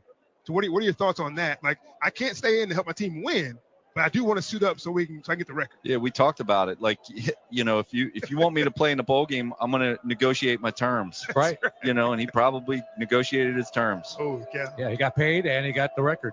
It's going to be a handoff, and it's London Montgomery. It's pulled down by the ankles across the 30 and up to the 32-yard line before Kaufman brings him down, but a nice gain on first down to pick up 6 or 7 yards. Pirates have done well in the running game. This time a fake of the handoff, and Hauser's going to keep it. Now throw at the last moment, and it's complete. Got it to the tight end at the 40, 45, 50, and banged out of bounds as Desario Riles near midfield. We have a late penalty flag coming in. Was that maybe a hit out of bounds? Either that or he was over the line of scrimmage when he threw that. It's a possibility of that. You're right. 2 penalty flags, and one is on the other side of the field. So that definitely would be. So he tucked it as if he was going to run, and at the very last second, he saw Desario streaking down the field and threw it. So there's a possibility that he just stepped over the line of scrimmage. And your entire body has to be across the line. So even if your back foot is behind the line of scrimmage, it's still good. So we're finally getting a replay here. There are 2 fouls. Ineligible man downfield. Offense, number 64. Personal foul. Unnecessary roughness. Defense, number 97. Penalties all set. Replay second down. There was a late hit out of bounds. That bails out the Pirates, who, by the way, don't have a 64. So yeah, he wasn't even close. He was a couple yards behind the line. And I was going to say it's okay if the lineman's downfield because they thought quarterback was going to run, but 74 was nowhere near the quarterback. He just happened to be downfield messing around. So reset, 2nd and 3. Hauser going to throw over the middle, a little bit behind and incomplete. Nearly coming up with it was Anthony Smith, but the safety, Bishop Fitzgerald, with a little knock on him to make sure the ball came out at the 44-yard line. Yeah, Anthony Smith ran a good route coming across the middle, and Caton was just a little late to him. We're going to get a late targeting. No. And I saw the official put the fist to his head, but they didn't throw the flag, so they let it go. It's been talking about it, but decided not to move forward with it. So we do have 3rd down and 3 coming up for the Pirates at their own 32-yard line with the incompletion. Stops the clock, 1:28 to go in the first half. Pirates break late, get to the line of scrimmage. Fake of the handoff, throw to the left side. It's a screen.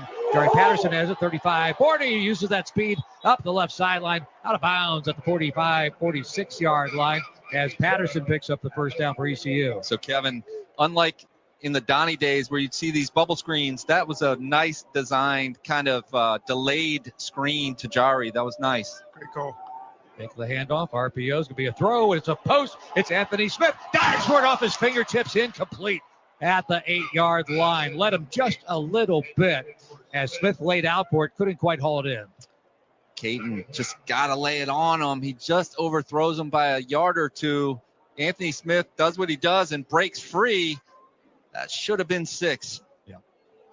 Oh, that was a tough one. And it almost looked like he dove and alligator armed it. Can you do both? If he stretches his arms out, he might catch that one. Or so fast if he just kept running. Yeah. He might have got his body under it. Yeah. Sometimes with that speed, you're just able to run under it. Yeah. Long foul ball instead, though, before we can snap the next one. The officials step in. Carolina State. It's their second time. So Wolfpack used their second timeout, 2nd and 10 for the Pirates at their own 45-yard line coming up. They lead 10-7 with 1:14 to go in the second quarter. Let's pause 10 seconds while we have a moment for station identification. You're listening on the ECU Sports Network.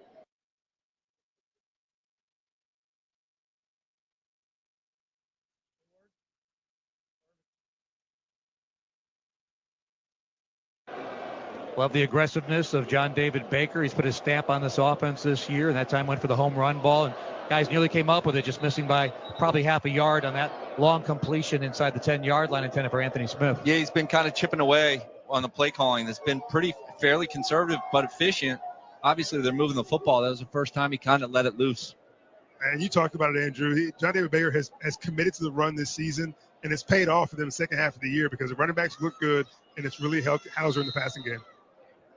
All right, 2nd down and 10 ECU. They'll go trips formation to the near side. It's going to be a screen. It's set up to Keelan Robinson. I think that one hopped it maybe. I think he caught it, put but his knee down. Yeah, his knee was down, yeah. So he caught it, knee hits ground, no gain, about a half a yard there. Didn't look like he was going to go very far. Robinson could have caught a couple. Had a catch earlier today. Had only 2 catches prior to this game coming in. It's hard to run that screen play to the far side of the field. You've really got to get the ball out there quick. Yeah. You can't underthrow it like that. So it's a long throw, and he had the block set up, just didn't get it there. Yeah, they brought Savage in motion as the tight end to that side, but he'll go over to the left side as part of a trips formation this time. Quarterback design run at the 50. Hauser first down 45. Weaving his way inside the 40 and brought down at the Wolfpack 37-yard line. Caden Hauser, the top rusher tonight for ECU. Caden with a great effort there to get down the field, get down, chew up some yards, keep this offense rolling, get some points before halftime. Ball's his own number. This time he'll hand it off to London Montgomery, sweeping right side, but met and will lose a yard back to the 38-yard line. Timeout Pirates. 21 seconds to go before halftime. Got some work to do to get into field goal range. The long this season for Andrew Conrad is 52 yards, and not quite that close yet. Yeah, I was watching them warm up on this side of the field. You know, I don't think there's really a heavy wind tonight per se, but just cold. You know, you got a cold football, and it definitely affects range. So I would say, like Kevin said earlier, 25, 30-yard line should be target. Right now, you're looking at 56 yards on a field goal attempt. And Kevin, we laugh sometimes that we feel more confident with Conrad kicking from 50 plus than we do on an extra point sometimes. It's weird. It's like, and Andrew could speak to this better than we can, but it's like he locks in.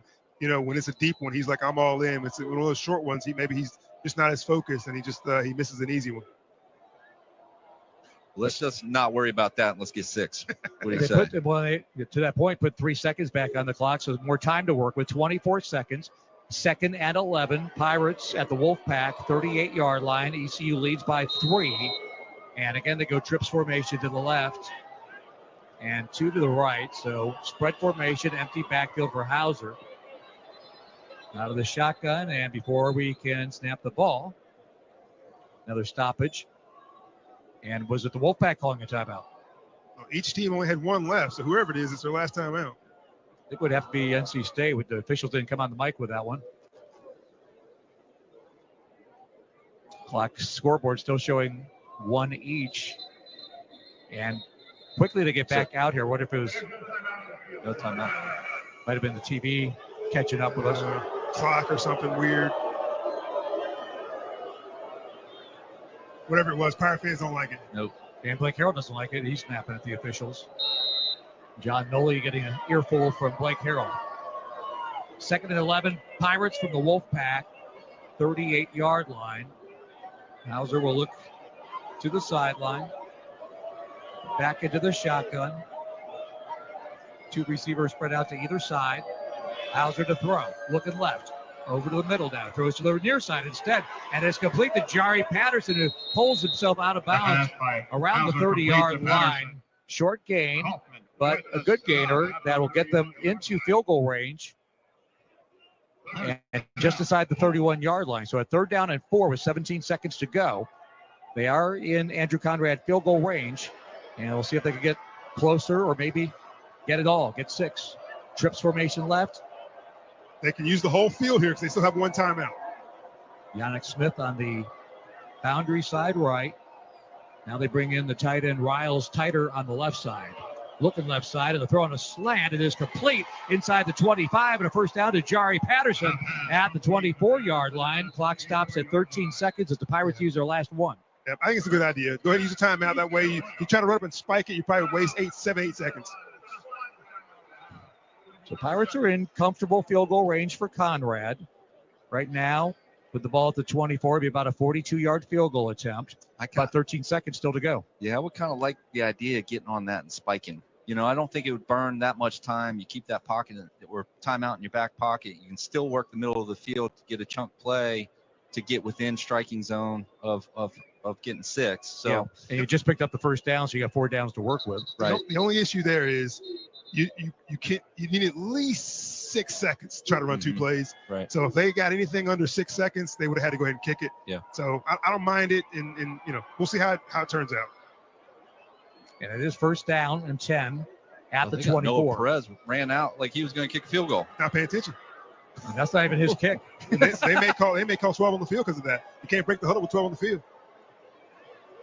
Let it go, got away though. with one Yeah, there. got it. Oh, smokes. Now before we snap, though,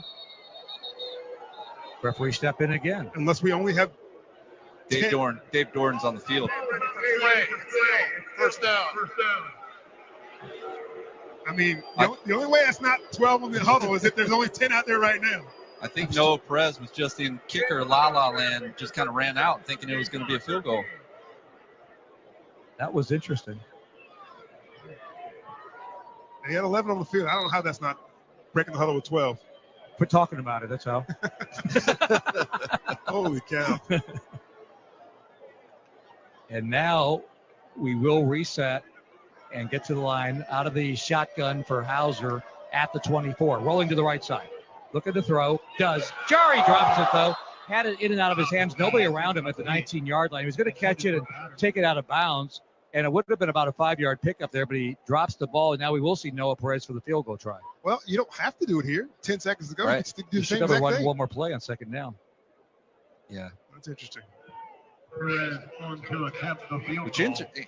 So is Conrad not available? At this point, we're not. We saw him in pregame warm-ups. He does have a helmet on. Right. But Noah Perez is doing the kicking, and we would call this the edge of his range. Timeout, Wolfpack. Based on what we've seen. So now they use their final timeout. Neither team has a timeout. Yeah, so Noah Perez this season, from what we've seen, he's an accurate kicker, not a huge leg. So like you said, this is probably about it for range, maybe pushing 45. He's shown that he can be really accurate. I don't know whether maybe he's getting some playing time, with this being a bowl game, eligibility wise, he's able to go, or whether Andrew Conrad is dinged up a little bit. But this would be normal Andrew Conrad range right here. Right. And that's what we thought we were working towards, because again, Conrad went through pregame warmups, has a helmet, but it's going to be Noah Perez to kick this 42-yarder, and it's going to be set up dead center between the hash marks with 10 seconds to go in the first half. Pirates lead by 3. Luke Larson will hold. Snap is down. Kick is in the air. It's on the way, and it's going to be up and good. Didn't have a ton of extra space on it, but good enough. And Noah Perez puts the Pirates up by 6, 13-7 with 6 seconds to go before halftime. Good effort.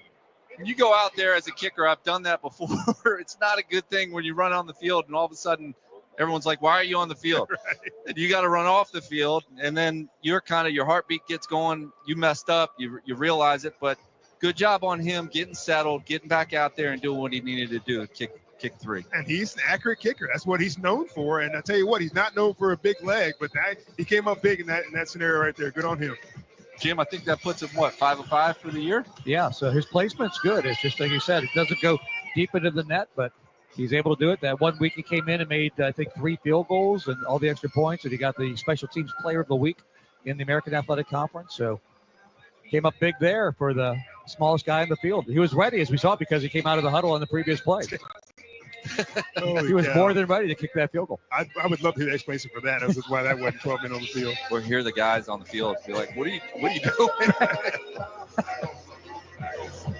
Now the squibbing kickoff here, and it's going to be deflected by one of the up men at the 20, 25, 30, wrangled down the 31-yard line, and that will expire the clock. And that's what Kevin's been talking about. Don't give the opportunity to Kaufman, their dynamic kick returner, and they did not.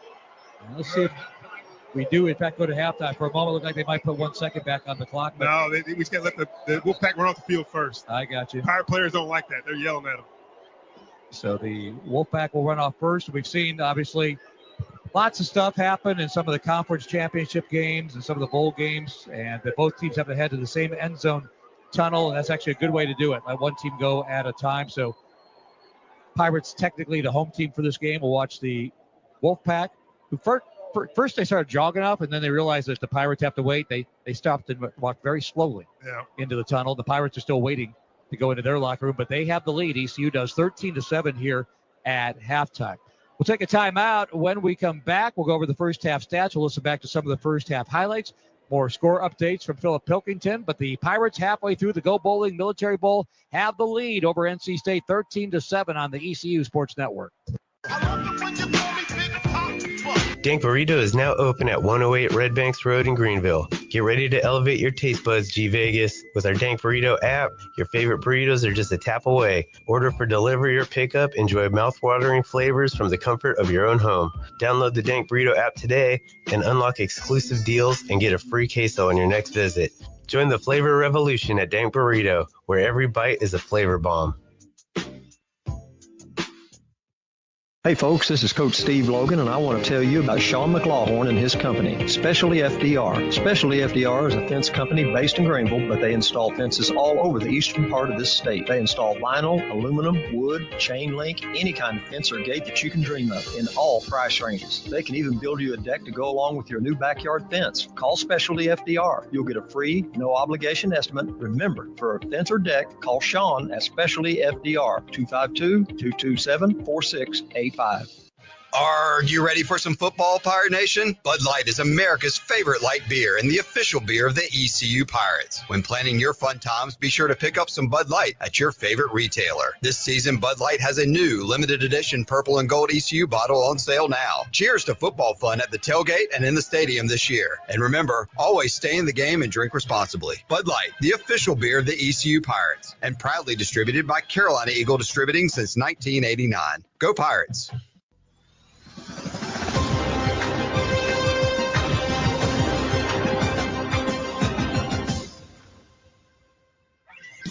This is the ECU Sports Network. Welcome to the Pirate Halftime Show. Stats, scores, and keys to the second half are coming up. Now for a recap of the first half, here's the voice of Pirate football, Jim Szoke. So far, so good. Pirates marching band is on the field here at halftime, and ECU with the lead at the break, 13-7 over NC State as we reached halftime of the Go Bowling Military Bowl. And for the Pirates, we'll break it down a little bit more in just a moment, but 205 yards of offense compared to 215 for NC State, so about an even wash there between these two teams, and almost deadlocked as far as how it was divided up with the pass and the run. We'll talk about all that coming up. First, let's listen back to some of the first half highlights and how we arrived with the Pirates leading the Wolfpack 13-7 here at halftime. It's going to be a handoff up the middle. Smothers is met. I don't think he got it. He did. He only got a yard down to the 24-yard line. As the interior defense of the Pirates forces the turnover on downs with help from Gavin Gibson putting a shoulder in there. This time it's a RPO kept and running it up the middle. Hauser at the 10 to the 5, and he houses it. And this will be a 34-yard attempt for the Wolfpack on the left hash mark. Again, the rain is falling. Snap, kick, a wobbler. Doesn't look good. And it is no good. Off to the left side. This shall be a 24-yard field goal attempt by Perez. Left hash mark. Looking to extend the Pirates' lead in the air on the way, and he boots it through. With 10 seconds to go in the first half. Pirates lead by 3. Luke Larson will hold. Snap is down. Kick is in the air. It's on the way, and it's going to be up and good. So the Pirates, a couple of Noah Perez field goals, a Caden Hauser touchdown run. Hauser in the first half has run for 55 yards on 5 carries for a touchdown, and he has thrown for 108 yards, 13 of 17 in the air. Very efficient as part of that 205 total offense for ECU. The Wolfpack 215 yards. C.J. Bailey equally accurate, 10 out of 11, 101 yards with a touchdown throw. Hollywood Smothers has run the ball 11 times, 89 yards, part of their 114 yards on the ground. And for the Pirates in this game, of course, Chase Sowell, Winston Wright no longer participating. Jari Patterson, the top receiver, 5 catches, 33 yards. Yannick Smith, 2 catches, 26 yards, and Anthony Smith, 2 for 20. Keelan Robinson had 2 catches for 16 yards. Noah Rogers leading NC State, 4 catches for 51 yards. And guys, in that first half, a very even split as the Pirates ran the ball 16 times, threw it 17 times. So what are your thoughts about what you've seen so far, and what is, in today's college football world, a low-scoring first half? Yeah, I mean, I'm looking at the drive chart, and I'm blown away. I mean, we've obviously watched a lot of football, and you feel like because of the time of possession split, you know, there'd be way more possessions. But, Kevin, each team has only had 3 possessions. That's it. Pirates have scored touchdown, 2 field goals, and their 3 possessions. And obviously NC State, you know, it's had a turnover of downs, missed the field goal, and converted on their final possession. But, you know, this is indicative of what is to come in the second half. This is going to be a tight one. Both teams are playing efficient football, right? They're getting there. I mean, NC State's 4 for 6 on third downs. East Carolina's 7 for 8 on third downs. That never happens that both teams are that good on third down. They're picking up the first downs. They're running the football pretty well, and they're throwing it well. So quarterbacks are making good passes. Receivers are catching the football. When you play efficient football like that, it's going to be a tight game, and we have a good one so far. You would be disappointed as a punt coverage guy today. Not covering any punts. There's been 0 punts in this game. I'd also be disappointed as a corner, knowing that the quarterback was like 10 for 11 on it. Pick your poison with that. That's right. And the good news is ECU will have the ball to start the second half. They won the coin toss. They deferred to the second half, so they have a chance not only with the lead, but to kind of set that tempo and that tone again for the second half if they do well in that opening drive coming up. Yeah, I like the spirit that this team showed in the first half as far as, we didn't know what to expect. This NC State team has had a tough schedule. The Pirates maybe have had a weaker schedule. So when they collide in a game like this, what's that? Maybe a weaker schedule. I'm being nice. But when these I don't think we played Tennessee this year. When these teams collide in a bowl like this, you just don't know what you're going to get. You kind of visualize the way the game's going to go. And, the Pirates definitely have come out way more physical than I thought they would in this opening first half. There's no doubt about it, Andrew. We both talked about how big the offensive line was for NC State and how that may neutralize our defensive line. We have a senior defensive line up there, and those guys are holding their own. Deontay Johnson's been in the backfield all game long. Turad Ware's doing his thing. So, yeah, being able to play fairly well against the run. I mean, NC State's obviously still been able to break off and get some big running plays, but they've matched up the intensity of NC State and maybe been more intense. All right, so the Pirates with the lead by 6 at halftime. We'll be back in Greenville with Philip Pilkington, getting you up to date with the bowl scoreboard update. NFL 3 games tonight as well, and lots more. And we'll get you ready for the start of our second half. A little bit longer after that. The rain is starting to pick up once again here at halftime in Annapolis, and it is the Go Bowling Military Bowl, I should say, with the Pirates in front of the Wolfpack, 13-7. Halftime continues next on the ECU Sports Network. Plato's Closet in Greenville is the best place to get name brand clothing for the lowest prices in town. And starting Friday, January 10th, their prices are cut in half. With 50% off their clearance, most clothes will be $8 or less. Plus, don't miss Plato's mid-January athletic event for the very best resale brands like Lululemon, Nike, Adidas, Gymshark, and more at their everyday crazy low prices. They also love to buy very gently used ECU clothes, shoes, and accessories. So sell the pirate wear you aren't wearing and buy what you will at Plato's Closet, Greenville. Are you ready for some football, Pirate Nation? Bud Light is America's favorite light beer and the official beer of the ECU Pirates. When planning your fun times, be sure to pick up some Bud Light at your favorite retailer. This season, Bud Light has a new limited edition purple and gold ECU bottle on sale now. Cheers to football fun at the tailgate and in the stadium this year. And remember, always stay in the game and drink responsibly. Bud Light, the official beer of the ECU Pirates, and proudly distributed by Carolina Eagle Distributing since 1989. Go Pirates! Hi, this is Matt Murchison of Greenville Nissan, and the countdown is on. And our New Year savings are bigger than ever. Start 2025 strong with 0% financing for 60 months on a brand new Nissan Rogue. Or drive away for just $22 down on any model in stock with low monthly payments to fit your budget. Plus, don't miss out on our huge bonus cash for 2024 models like the Pathfinder, Murano, and Frontier. But hurry, our end of the year sales event ends when the ball drops on January 2nd. Shop Greenville Nissan or visit us online at greenvillenissan.com, where we drive to serve. Looking for your next adventure? Discover Greenville, North Carolina, where small town charm meets big city energy. Stroll through vibrant downtown Greenville, indulge in mouth-watering local eats, and soak in the natural beauty of our parks and waterways. Whether you're planning a weekend getaway, meeting, or sports tournament, Greenville, North Carolina has something for everyone. Start planning your experience today at visitgreenvillenc.com. Visit Greenville, North Carolina, and find yourself in good company. It's bow time. It's not just football season. It's tailgate season. And that includes every kind of football, whether it's got goalkeepers or goalposts. The kick is good! Because it doesn't matter where or how you tailgate. When you've got crispy chicken and fluffy buttermilk biscuits from Bojangles, your tailgate is better than great. It's legendary. Head to Bojangles and order your tailgate box with boldly seasoned chicken, fixins, biscuits, and legendary iced tea today. It's bow time.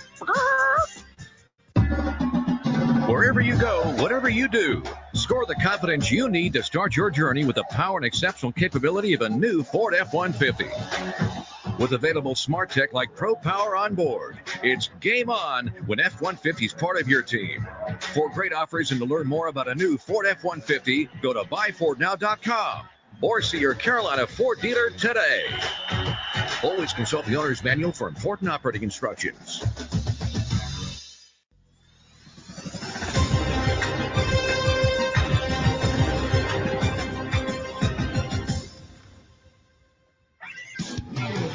The Pirate Halftime Show continues with a scoreboard update. Now let's head back to the ECU Sports Network game studio. Cyclones win the Pop-Tarts Bowl 42-41. Rocco Bichette scores with 59 seconds to play on a 1-yard QB keeper to give the Cyclones the lead, and the Hurricanes ran out of time. Actually, threw a pick on the last play, but they were having to heave it about 60 yards with 4 seconds to go.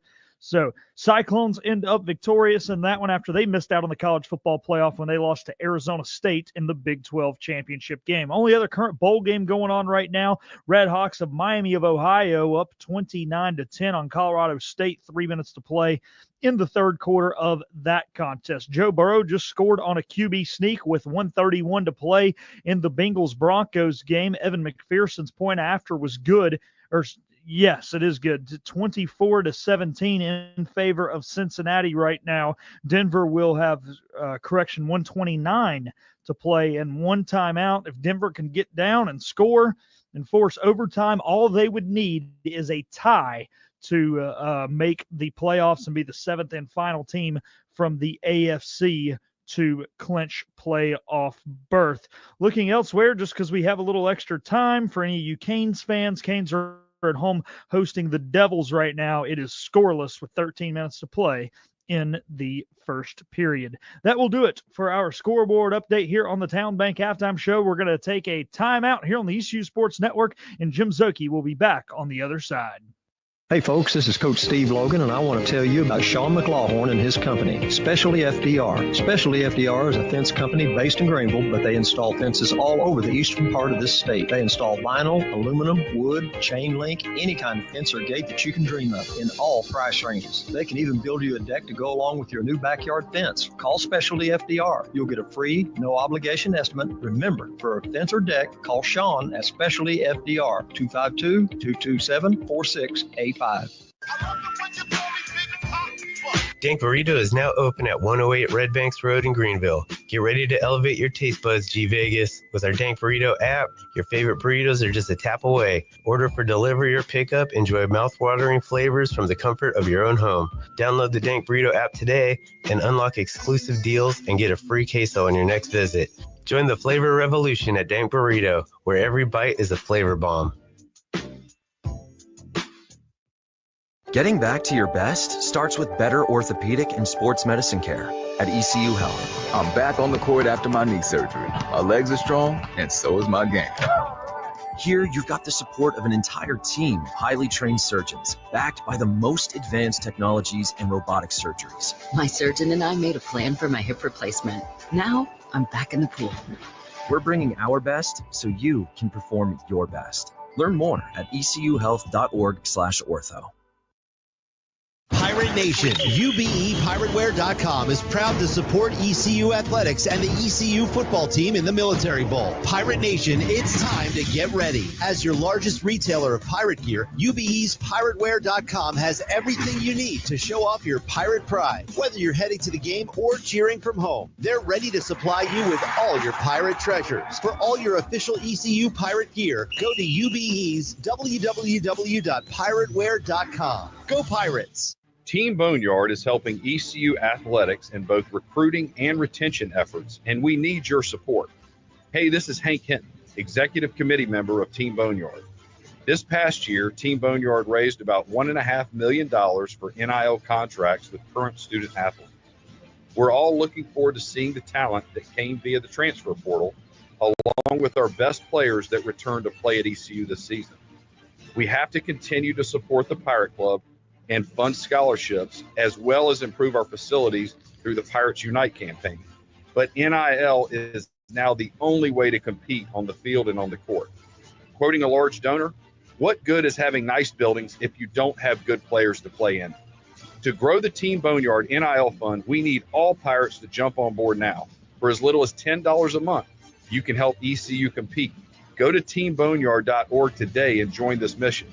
teamboneyard.org.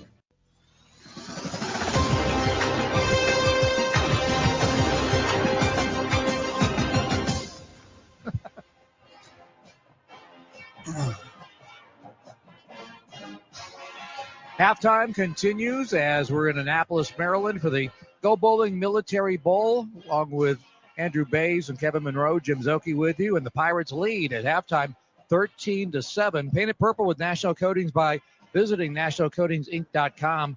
National Coatings Inc., where excellence meets every brush stroke. And Andrew, for the Pirates in the first half, my broad perspective on it is it hasn't looked too big for them. You guys made the point, didn't play the schedule that NC State has played this year. I mean, you look at what the Wolfpack have encountered this year, and they lost to Tennessee and Clemson. They played Wake Forest and Syracuse, Duke and Georgia Tech. Those were losses. They beat North Carolina at the end. That's a big schedule. For the Pirates playing in the AAC, didn't play as tough of a schedule as the previous year, like at Michigan. You weren't exactly sure what you're going to get, but the stage is not too big tonight for the Pirates. No, and we watched them against the UNC Charlotte team that was bigger than them on the field, on paper.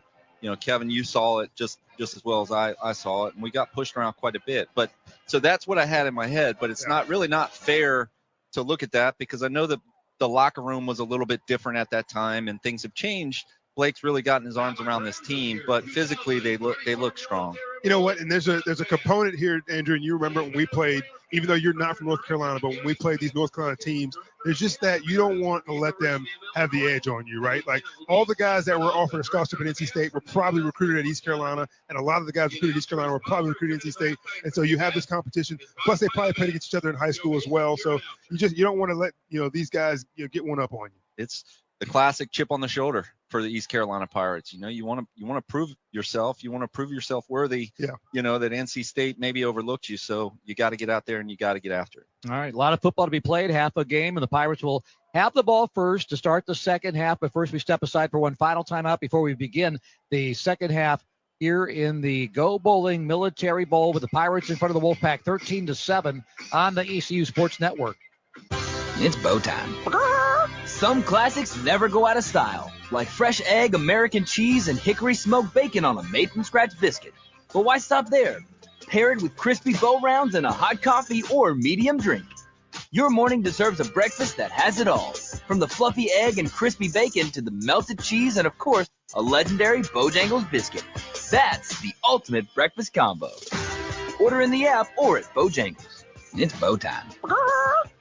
Pirate Nation, UBEPiratewear.com is proud to support ECU athletics and the ECU football team in the Military Bowl. Pirate Nation, it's time to get ready. As your largest retailer of pirate gear, UBE's Piratewear.com has everything you need to show off your pirate pride. Whether you're heading to the game or cheering from home, they're ready to supply you with all your pirate treasures. For all your official ECU pirate gear, go to UBE's www.piratewear.com. Go Pirates! Wherever you go, whatever you do, score the confidence you need to start your journey with the power and exceptional capability of a new Ford F-150. With available smart tech like Pro Power on board, it's game on when F-150 is part of your team. For great offers and to learn more about a new Ford F-150, go to buyfordnow.com or see your Carolina Ford dealer today. Always consult the owner's manual for important operating instructions.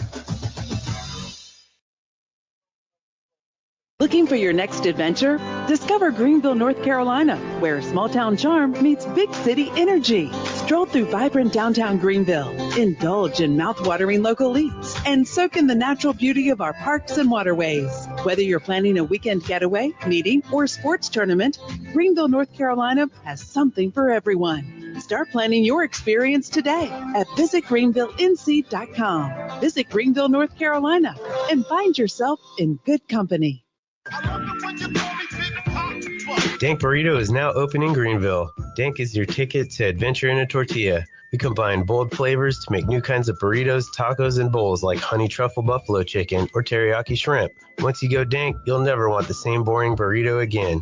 Dank Burrito is also the official burrito of the ECU Pirates, which we all know and love here in G Vegas. We're open now at 108 Red Banks Road in Greenville. Come join the Dank Burrito Mafia. Hope to see y'all soon.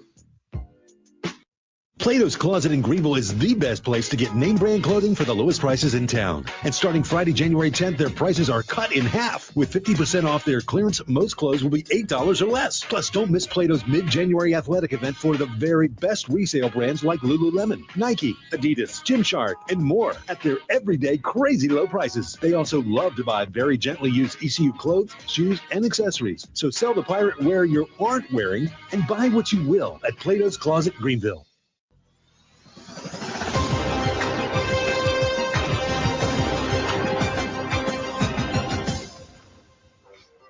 Halftime winding down here in Annapolis, Maryland. Welcome back. Along with Andrew Bays, Kevin Monroe, David Horn, Jim Zoki with you here as we get ready to start the second half.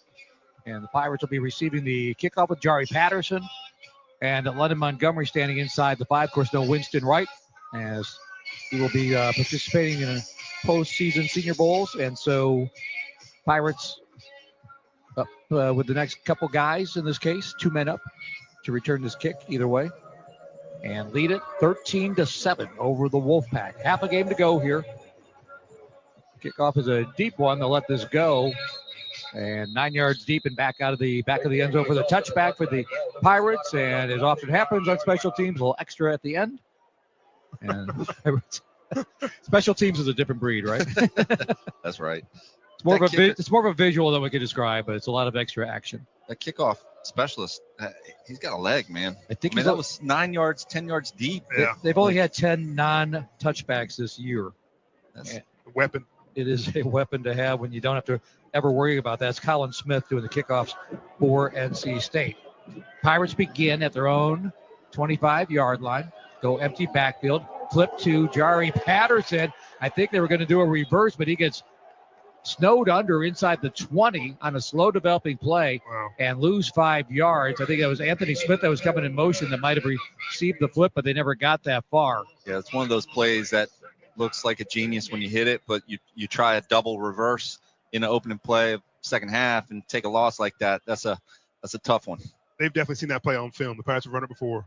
This time it'll be a handoff, and a stiff arm by Montgomery frees himself for just a moment, but he does get north-south enough to splash forward up to the 24-yard line and get 4 of those 5 yards back. But 3rd down and 11 coming up now for ECU. Yeah, they dug themselves a little bit of a hole in that opening play to have now long 3rd down. So edge to NC State here to start second half. Yeah, this is a big play for the Pirates. This could be a big momentum shifter if they don't pick it up. Yannick Smith had the first 2 catches of the game. Nothing since then. He's here on the near side. They're going to do a tunnel screen to Yannick Smith. He has it at the 25. 30, breaks off a tackle. 35-40. A stiff arm. He pulls his way into NC State territory across the 50 and rolled out of bounds at the 48-yard line. So a smart screen to Yannick Smith as he's darting across, and he just uses his body to pick up, 20 yards on that play. Great effort. Kid's a player. Short pass, long run. 1st down, Pirates into NC State territory. Up by 6.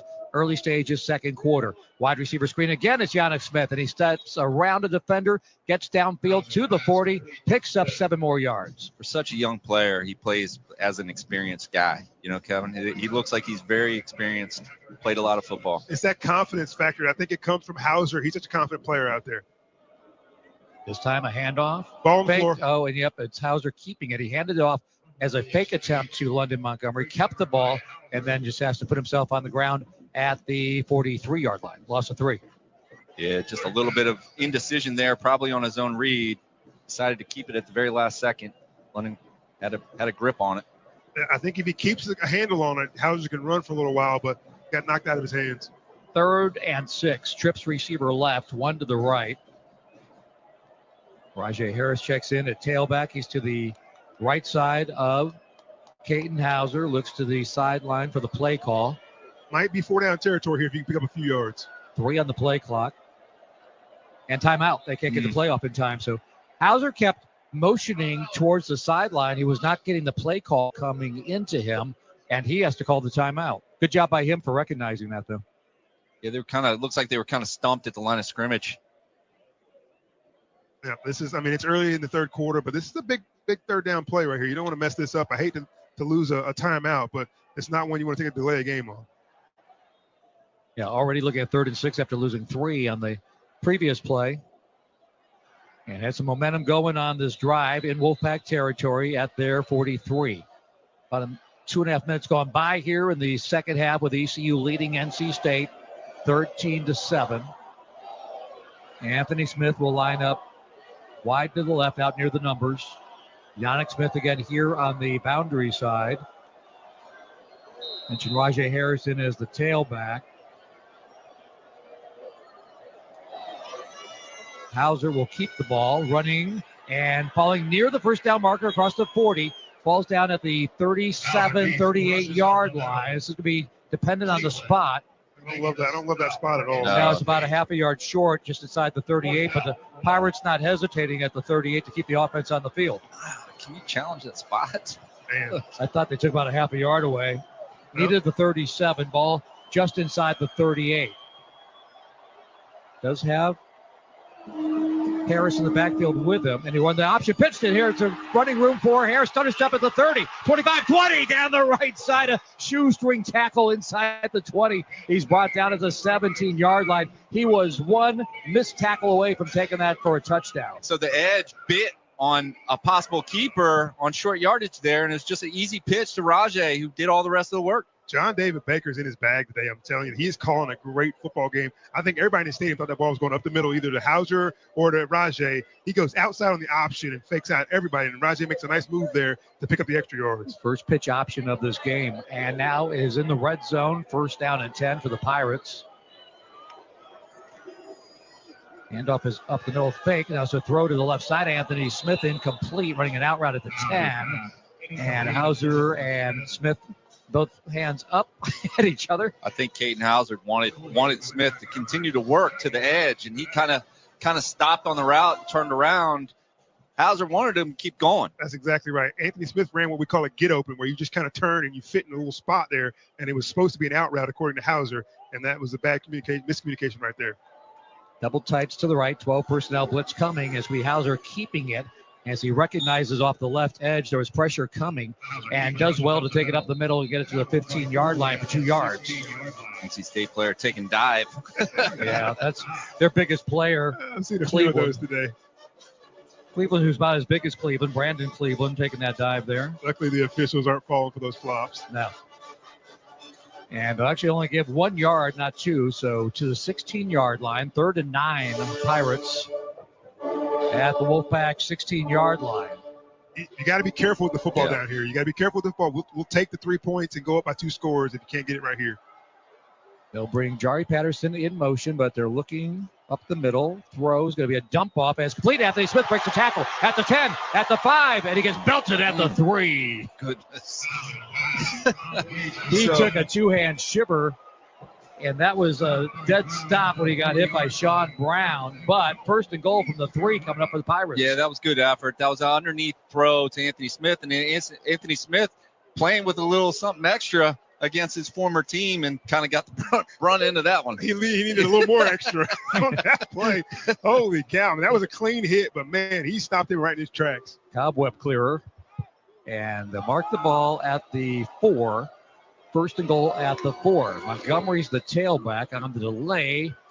Quickly makes his way on a dive up the middle, and they'll give him a yard to the 3, maybe half a yard to the 3.5. 2nd and goal coming up, 9:40 to go in the 3rd quarter. This is the opening series of the second half with the Pirates in front of NC State 13-7. I want to go back to the maturation of Caden Hauser on that last one. Earlier in the season in this field, especially against Army, we saw him throw kind of desperate picks into the end zone. So nice check down there for a 1st down pickup. This is the option again. This time Hauser keeps it left side. He fools everybody and finds an opening into the end zone. Touchdown ECU. What a play by Caden Hauser. Just kind of sniffed. It was keeper all the way, and that opened up, and he took it.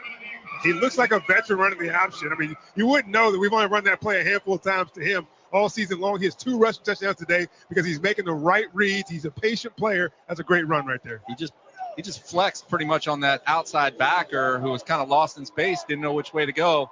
He gave him a shimmy and was able to hit the gap. Are the Pirates going 2 here? They're up 19-7, so it's 12. A 2-pointer would give them 14 as a lead. And late they'll bring in Robinson. They're doing this thing again where 3 players are outside the numbers, and now moving slightly, but 3 receivers right. Saying no go. Caden doesn't like it. Yeah. Watch Kelly at the tight end spot. They went to him last time. They went this weird, wide open 3 look right here. I was just going to let the play clock run down, and they're going to take the delay. He didn't like the look. And they don't want to use another timeout. No. They'll just make it a longer extra point try, I would think, as opposed to staying. Yeah, they'll bring in Noah Perez. They won't try for the 2 now. That's okay. Fans shouldn't be disappointed in that. They didn't like the look that they got. Hey, you don't want to waste a play and not get the 2 points. Take the 1. And Robinson came in late, who's not played a lot this year. So I don't know if that factored in that, Keelan Robinson came in very late on that play and they weren't quite ready, but it'll just be a 5-yard difference for the extra point try. The ball will be marked at the 16. So a 26-yard extra point attempt coming up for Noah Perez. Snap a little high, pressure on the kick. It's up in the air, and it is good as Noah Perez puts through the extra point. And the Pirates lead by 13 now. Opening touchdown drive to begin the second half, capped off by a 4-yard touchdown run by Caden Hauser, and 20-7. Pirates lead the Wolfpack with 9:17 to go in the third on the ECU Sports Network. Wherever you go, whatever you do, score the confidence you need to start your journey with the power and exceptional capability of a new Ford F-150. With available smart tech like Pro Power on board, it's game on when F-150 is part of your team. For great offers and to learn more about a new Ford F-150, go to buyfordnow.com or see your Carolina Ford dealer today. Always consult the owner's manual for important operating instructions. Looking for your next adventure? Discover Greenville, North Carolina, where small town charm meets big city energy. Stroll through vibrant downtown Greenville, indulge in mouth-watering local eats, and soak in the natural beauty of our parks and waterways. Whether you're planning a weekend getaway, meeting, or sports tournament, Greenville, North Carolina has something for everyone. Start planning your experience today at visitgreenvillenc.com. Visit Greenville, North Carolina, and find yourself in good company. It's bow time. Some classics never go out of style, like fresh egg, American cheese, and hickory smoked bacon on a made-from-scratch biscuit. But why stop there? Pair it with crispy bow rounds and a hot coffee or medium drink. Your morning deserves a breakfast that has it all, from the fluffy egg and crispy bacon to the melted cheese and, of course, a legendary Bojangles biscuit. That's the ultimate breakfast combo. Order in the app or at Bojangles. It's bow time.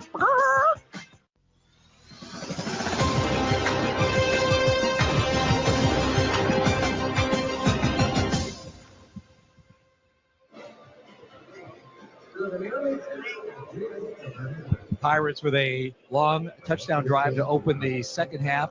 Now lead by a score of 20-7 over NC State. And as we all talked about, it would be on the legs of Caden Hauser that they would get to this point, as he has carried the ball 9 times, 62 yards for 2 rushing touchdowns, leading the Pirates rushing attack on top of the fact he's 15 of 20, 150 yards passing in this game. We knew he could run. There was no doubt about it, but it's really become a featured part of this offense today. This is absolutely like the most efficient football game that I've seen the Pirates play this season, let alone the last couple seasons. But, I mean, both teams rushing and receiving, the Pirates 130 rushing yards, 150 passing yards. NC State very similar on the other side. It's a well-balanced football game.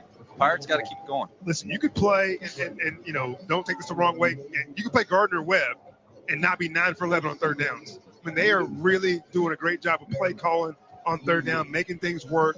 It's been fun to watch this first half, leading to the third quarter. Shots fired at Gardner Webb. Well, they owe us that basketball game they came and stole last week. Yeah, it was. You got firsthand experience. I got to see that up close, and it was not good. So Pirates by 13, 9:17 to go in the third quarter, getting ready to kick it back off now as Kaufman awaits about 2 yards deep. Everett Scott's got it on the tee. And it will be a return opportunity. In fact, he runs up under it at the 5, right hash mark 10, 15, 20, right side 25, 30, and hoping not to get a face mask. I don't see any laundry, so just across the 30 and pushed out of bounds somewhere between the 30 and the 35-yard line. Kaufman, he gets ahead of steam in a hurry.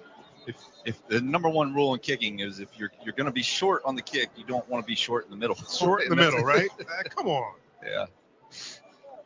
Well, clearly they're not telling them to directional kick it because everyone's been right down the middle. But man, you don't want that to get them back in the game. Well, I was afraid Julian Davis might get called for a face mask because he was up around that area, but no penalty flag. But the ball is at the 34-yard line. Nice return by Kaufman. Wolfpack get to work. First down and 10. 2-by-1 receivers right to left. Clap of the hands, fake of the handoff.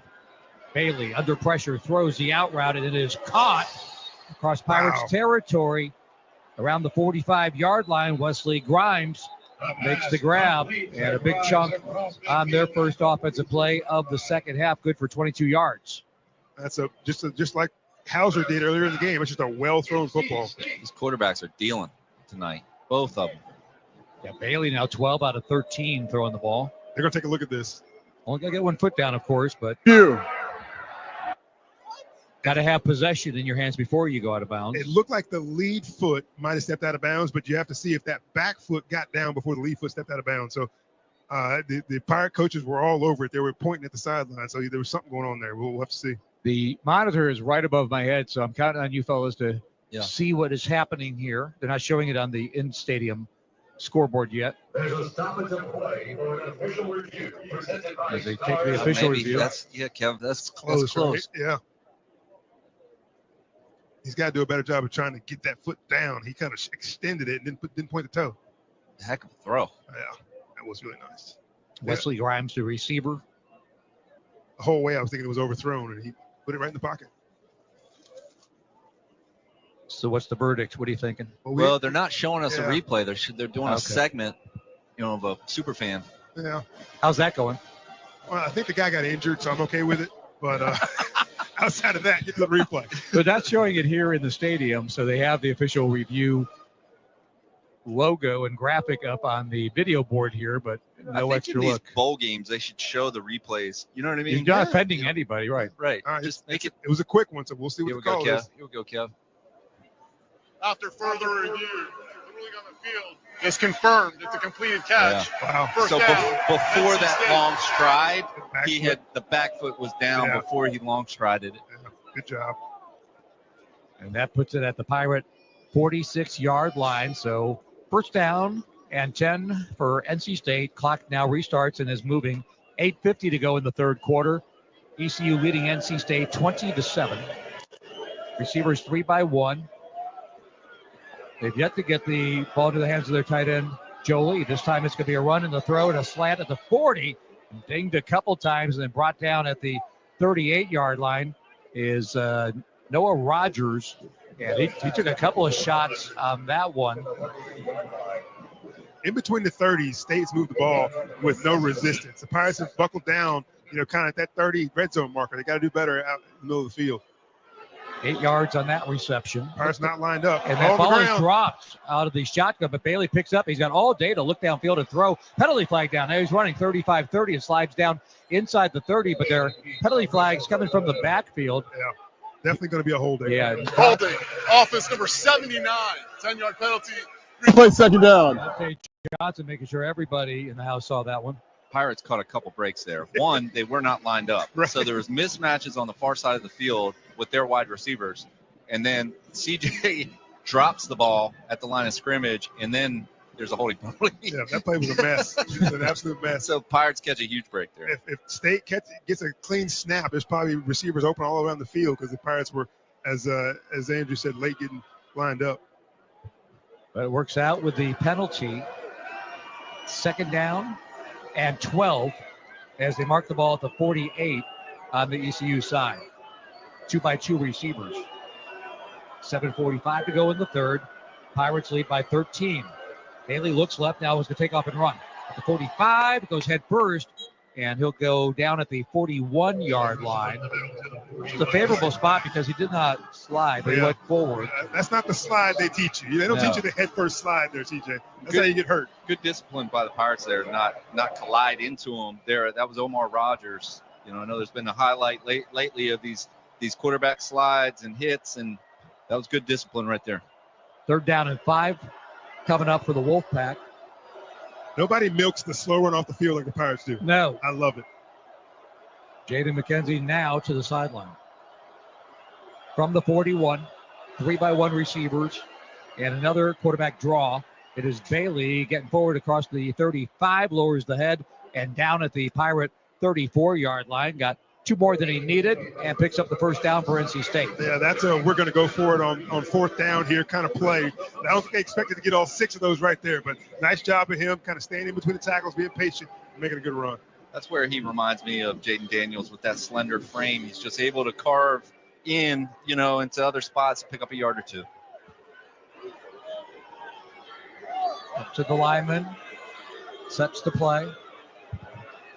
Out of the shotgun, setting up in the pocket to throw. And again, he's off and running, but this time he's grabbed from behind and brought down by Gavin Gibson at the 34. It's a loss of 1. That's just a heck of a play there by Gavin Gibson. That was not a spy play that time. And C.J. Bailey tried to leak out of the back of that backfield and go for a long run. He's able to make a one-arm tackle there. Yeah, good effort by Gavin. It's not an easy tackle. He's running away from him. He just kind of corrals his ankles. Good effort. Absolutely. Third straight run by the quarterback, C.J. Bailey. Lost a yard, though. Second down and 11 at the 34. 5:45 to go in the third. ECU 20, NC State 7. Pistol formation this time.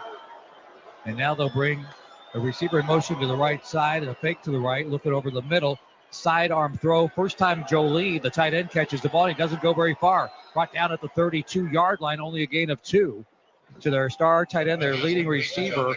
And Justin Jolie just getting his first catch of the game. We talked about it. They get down here into this round of 30s, and the East Carolina defense all of a sudden just saddles up and gets ready to play. And right now they're going a little bit of nickel dime action, as it's going to definitely be a passing down here. They need to bring a little bit of pressure because they've been giving C.J. Bailey too much time on these third and longs. And that's how Ware bringing pressure, making that sidearm slot throw by Bailey, and brings up 3rd down and 8 at the Pirate 31-yard line. 3 receivers left, trips left, 1 to the right. Pressure coming. Bailey's in trouble, and down he goes! Back at the 37-yard line. Pocket finally collapses, and he's finally caught up to by Julian Davis, the linebacker, for the sack. Great call there by Blake Harrell. You don't want to give him too much time back there. He's still a freshman. A freshman's going to look around, and he's going to get nervous and start looking at those defensive linemen. That's what he did there. Give some credit there to Shane Perry, getting penetration up the middle from his linebacker spot to give that opportunity to Julian Davis to get him down to the ground. Good effort by the linebackers. That was a question mark for us. That's right. Leading into this game. I mean, there were games Julian Davis didn't play. Right. And now here he is playing meaningful reps in this game. And the punting Shane Perry also. Shane Perry's had some good moments this year, also getting more reps today. This is Noonkester for the punt inside Pirates territory. Try to hang it up short to be somewhere inside the 5 and grabbed at the 1 and bobbled. And then they have a second player come in and down it. The first man downfield had it, lost it as he was falling into the end zone. But was able to throw it back into play, and the Pirates will have to begin this one 99 yards away from their end zone, as they do have the lead, 20-7, 3:58 to go in the third quarter on the ECU Sports Network. Beautify your office, school, hotel, resort, or anything in between. Call National Coatings. They cover more than just walls. They cover the nation. National Coatings is the official paint contractor for ECU Athletics and Pirate Nation. With a combined experience of over 600 years and 5 locations, National Coatings delivers quality, integrity, and experience. National Coatings provides premier professional commercial painting nationwide. Big city service, small town feel. National Coatings, painting the road purple. Go Pirates! Getting back to your best starts with better orthopedic and sports medicine care at ECU Health. I'm back on the court after my knee surgery. My legs are strong, and so is my game. Here, you've got the support of an entire team of highly trained surgeons, backed by the most advanced technologies and robotic surgeries. My surgeon and I made a plan for my hip replacement. Now, I'm back in the pool. We're bringing our best so you can perform your best. Learn more at ecuhealth.org/ortho. Plato's Closet in Greenville is the best place to get name brand clothing for the lowest prices in town. And starting Friday, January 10th, their prices are cut in half. With 50% off their clearance, most clothes will be $8 or less. Plus, don't miss Plato's mid-January athletic event for the very best resale brands like Lululemon, Nike, Adidas, Gymshark, and more at their everyday crazy low prices. They also love to buy very gently used ECU clothes, shoes, and accessories. So sell the pirate wear you aren't wearing and buy what you will at Plato's Closet Greenville.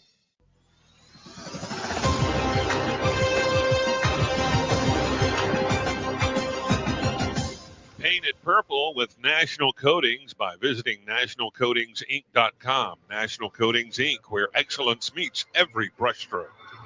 Pirates lead 20-7 over NC State. 3:58 to go in the third quarter as we roll on through the Go Bowling Military Bowl. Thanks for joining us tonight, Jim, along with Kevin and Andrew. And before we went to break, we have some good special teams by the Wolfpack.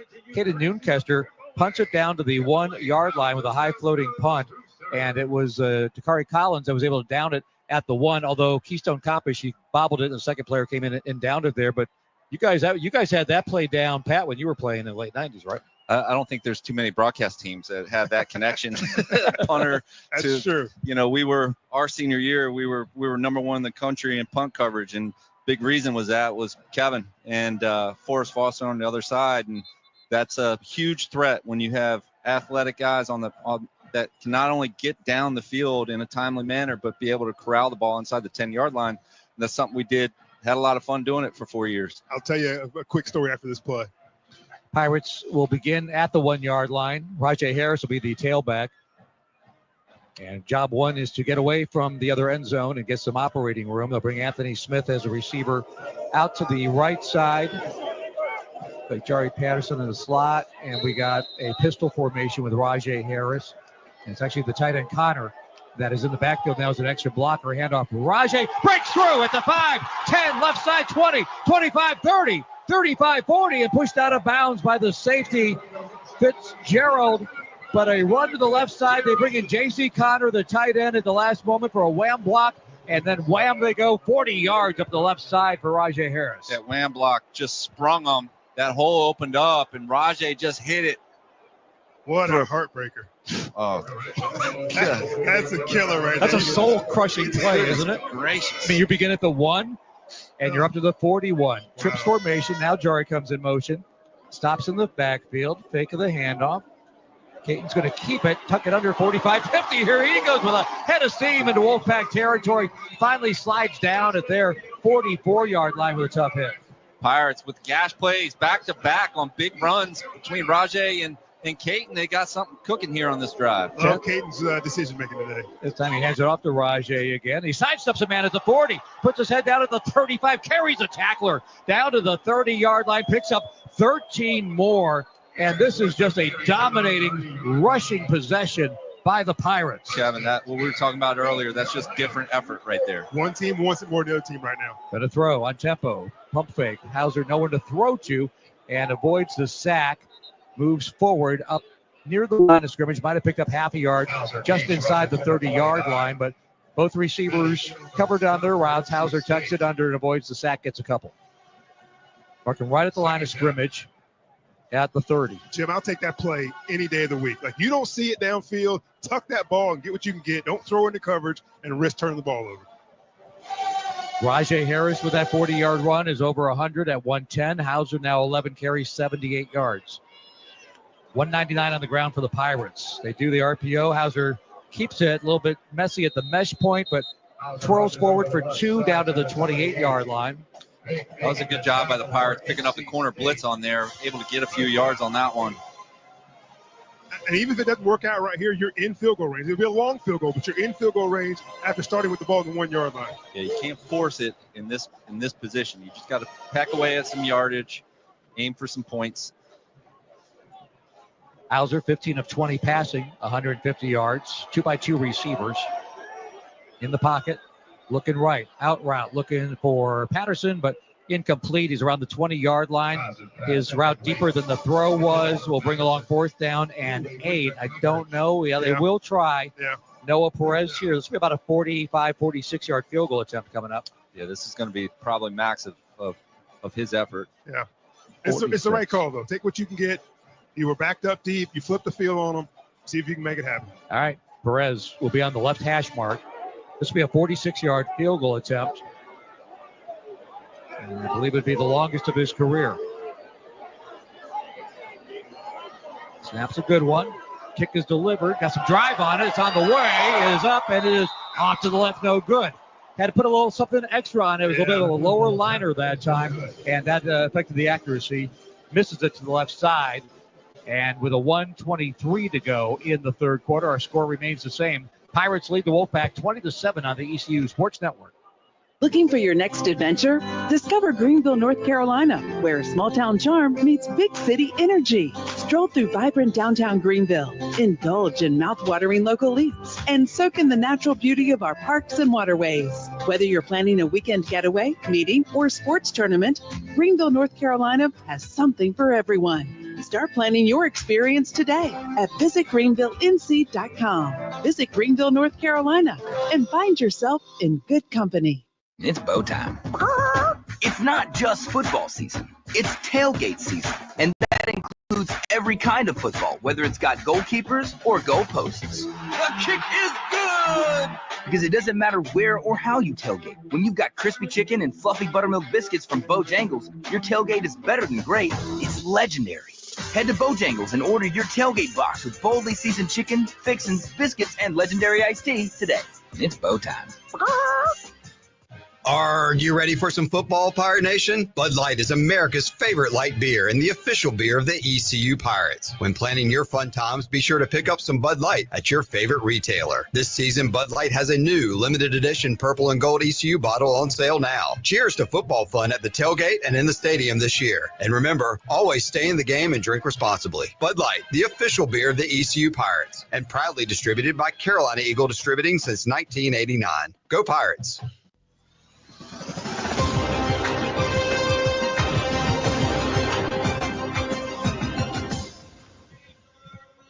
Noah Perez misses left on a 46-yard field goal, pressing to the very limits of his range. Might have had just enough distance, but not close on the left side of the upright. And so the Pirates still do maintain a 20-7 lead here in the third quarter. 1:23 to go in the third quarter. Let's listen in here at the Go Bowling Military Bowl to God Bless America.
Stadium and God Bless America.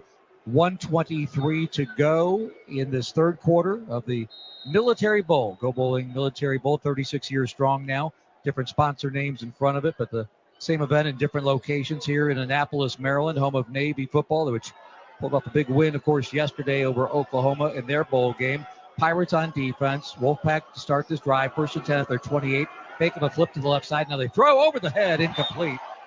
Wow. As he was looking to throw it to Waters, the tailback, take the pitch to him, threw that way, but C.J. Bailey, a rare miss, was 13 of 14 prior to that throw. You don't see him make throws like that. The running back had plenty of running room. Just put the ball on him. That's going to be a big play. Yeah, no one went with him. Running back went to the flat, and nobody went with him. Waters, a former Duke running back in his final year as a graduate student, their top rusher coming in. 445 yards. We'll go to the right side of his quarterback, Bailey. 3-by-1 receivers from left to right on 2nd and 10 from the 28. Bailey in the pocket, sets up, dumps off, and Waters gets hit as he catches it on the hash mark. He receives it at the 35-yard line. And the tackle made by Perry. Shane Perry, the former Barton player, coming in, making the stick there. Andrew brought up his name a couple minutes ago. He's got more reps in the second half of the season, beginning at that Army game. Loaded box for the Pirates on 3rd and 3. They'll bring 5 with a blitz. The throw is over the middle, a little bit behind and incomplete at the 48-yard line. Intended. They got to punt it. For Collins. Yeah, it was low and behind him. And from that field position, you can't go for that. No, you got to punt it. Wow, that's a big time 3 and out for the Pirates right there. Julian Davis in coverage. bad throw there. Down the seam, and a rare couple bad throws back-to-back by Bailey. I'll bring back. Caden Noonkester is averaging just under 44 yards per punt this season. Oh, fake. And it's going to be a run to the right side. It's going to be near the first down marker. He's stretching the ball. Came out at the end of the play. They mark it down. It looks like initially, though, anyway, the 39, which would be enough for the first down. And then the ball comes out. But on the fake punt, gutsy they pull call. some trickery. Yeah, gutsy call from their own side of the 50. First down, NC State. So I'm sure they'll possibly take a look at it. He stretches out trying to pick it up. I think that last reach he had, unless a knee was down or he definitely had it. I think the Pirates were ready for it too. They just did a good play. Not right.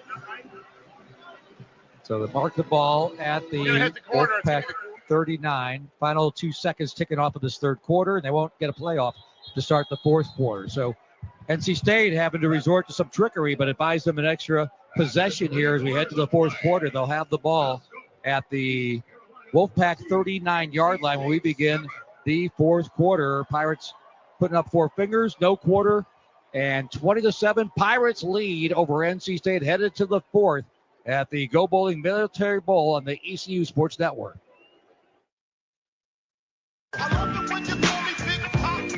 Dank Burrito is now open at 108 Red Banks Road in Greenville. Get ready to elevate your taste buds, G Vegas. With our Dank Burrito app, your favorite burritos are just a tap away. Order for delivery or pickup. Enjoy mouth-watering flavors from the comfort of your own home. Download the Dank Burrito app today and unlock exclusive deals and get a free queso on your next visit. Join the flavor revolution at Dank Burrito, where every bite is a flavor bomb. Hey, Greenville, need your oil changed and short on time? Swing by Take 5 Oil Change, where we've got speed, service, and smiles covered. Stay in your car and relax while our expert techs get the job done in just minutes. No appointments, no hassle, just fast, friendly service to keep your engine running smooth. Plus, we offer a variety of oil options to fit your ride and budget. It's car care made simple. So drive up today to Take 5 Oil Change on Greenville Boulevard and experience the fastest oil change in town. Open 7 days a week. Drive in today. Take 5 Oil Change, because your time matters. Hi, this is Matt Murchison of Greenville Nissan, and the countdown is on. And our New Year savings are bigger than ever. Start 2025 strong with 0% financing for 60 months on a brand new Nissan Rogue. Or drive away for just $22 down on any model in stock with low monthly payments to fit your budget. Plus, don't miss out on our huge bonus cash for 2024 models like the Pathfinder, Murano, and Frontier. But hurry, our end of the year sales event ends when the ball drops on January 2nd. Shop Greenville Nissan or visit us online at greenvillenissan.com, where we drive to serve.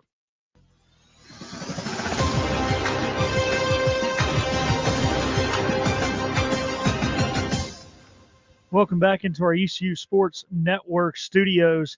The team with the second longest NFL playoff drought will have to wait at least one more week to clinch. T. Higgins catches a touchdown pass from Joe Burrow in overtime to send the Bengals over the Broncos.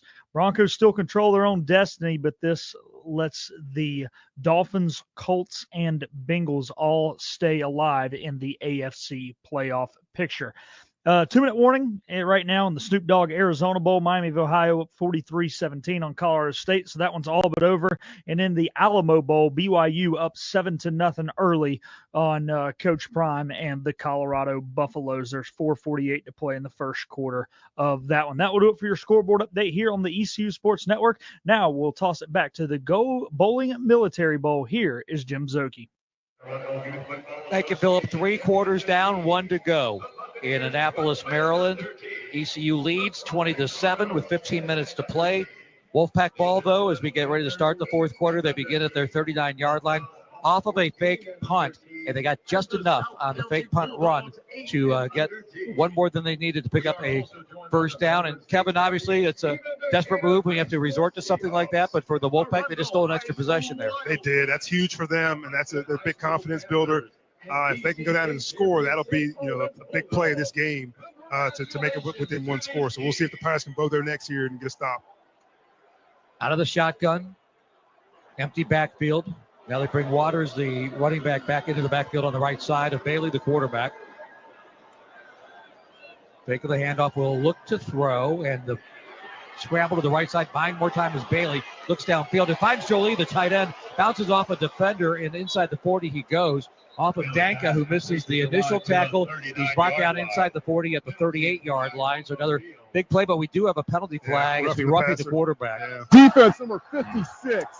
15-yard penalty added to the end of the play. Automatic first down. So sudden momentum change here for NC State as Deontay Johnson gets flagged. And a couple plays there. That's a big turn of events. All the way with the penalty inside the 25. They'll march it to the 23-yard line. So we thought moments ago the Pirates are getting the ball back off of a punt. Now the Wolfpack on the cusp of the red zone at the 23. Once again, you give C.J. Bailey too much time. He's going to pick you apart. Got to put a little pressure on him. Early stages of the fourth quarter. ECU leads by 13. Showing pressure up the middle. Going to be a handoff right side. Waters met and dropped by Omar Rogers. And might have got back to the line of scrimmage, but no more. As Omar, the leading tackler with 96 on the season heading into this game for ECU. He is a phenomenal tackler. I mean, he sees it and he just goes. No indecision to him at all. He met him in the backfield, got him down with a good tackle. Yeah, I've mentioned it throughout the season. I love Kevin. I love his physicality from the corner position. Very rangy from where he's coming from the backfield. Just a great tackler. Playing his final game as a Pirate tonight here in Annapolis. A minute gone by in the fourth. 2nd and 10 from the 23. Fake of the handoff on the RPO and a keep. And this time it is Bailey twisting his way inside the 20. Gets down near the 15-yard line as he picks up close to 8 yards. Nice job that time of reading the defensive end and keeping that football because the Pirates had it snuffed out if the running back had gotten it. 3rd down and 2 coming up. Ball at the 15. Fourth quarter as Sarad Ware will check back in. Jaden McKenzie trot on. Elijah Morris off the field along with Big Tay for 3rd and 2. Fake of the pitch right side. Looking to throw. Bailey delivers on the right side. Jolie diving incomplete outside his reach at the 3-yard line. And 4th and 2 coming up now. I'm sure the Wolfpack will keep the offense on the field. Yeah, definitely 4-down territory right here, but a huge opportunity for the Pirates to get a stop here because if they need points. If they don't get points right here, that'll be big.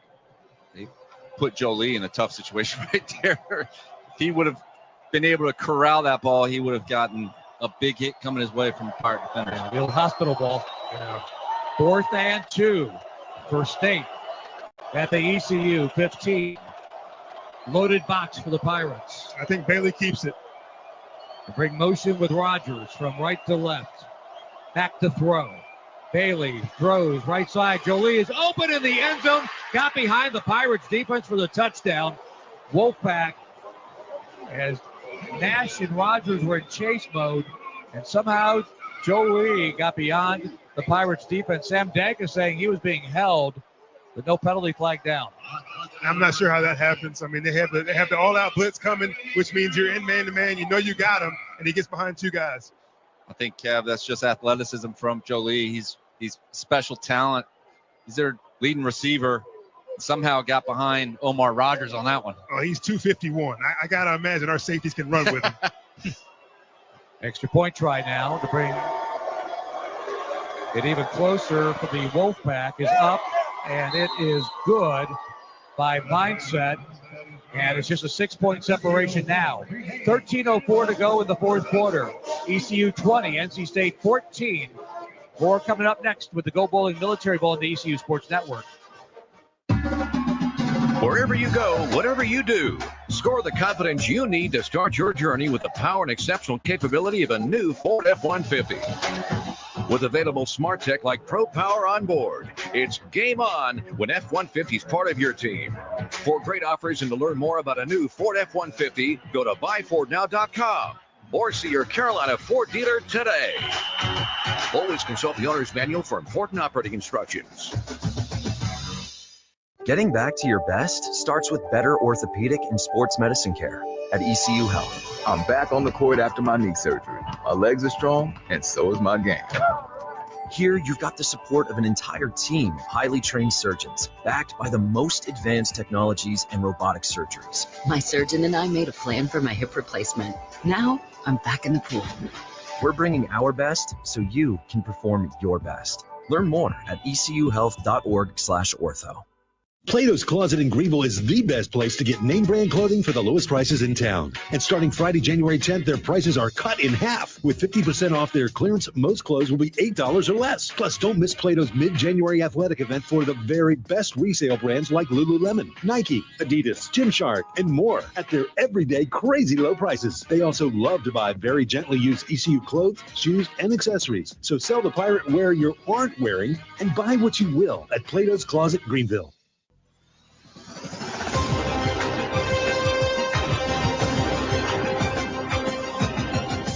Since 1996, National Coatings, Inc. has been your nationwide partner for premier commercial and industrial painting services. From intricate decorative coatings to robust industrial applications, they deliver quality and integrity with every project. Visit nationalcoatingsinc.com today. National Coatings, Inc., where excellence meets every brushstroke. NC State, a 9-play, 72-yard touchdown drive. Justin Jolie, the 15-yarder to cap it off after a fake punt, bought them an extra possession.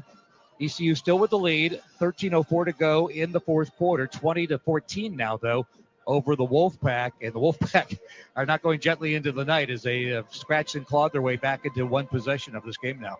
Yeah, Kev, we played for a coach who made his career on stealing possessions in close football games. Oh, my God. Surprise onside? How about that? How many times we do that second half of the game? Fake punts, fake field goals, whatever you need to do to gain a possession. And Dave Doran dialed it up to be able to get his team one more possession to kind of get this game within 6 points now.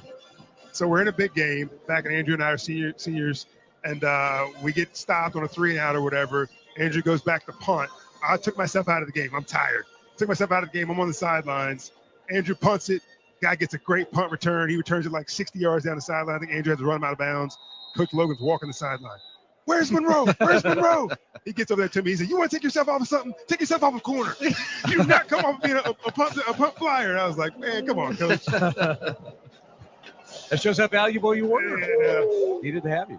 Smith is going to kick it short, but the Pirates will return it. It'll be Patterson at the 15 to the 20, 25. Jari brought down at the 25-yard line. I thought he was going to signal fair catch at first, but then decided to return it at the last moment.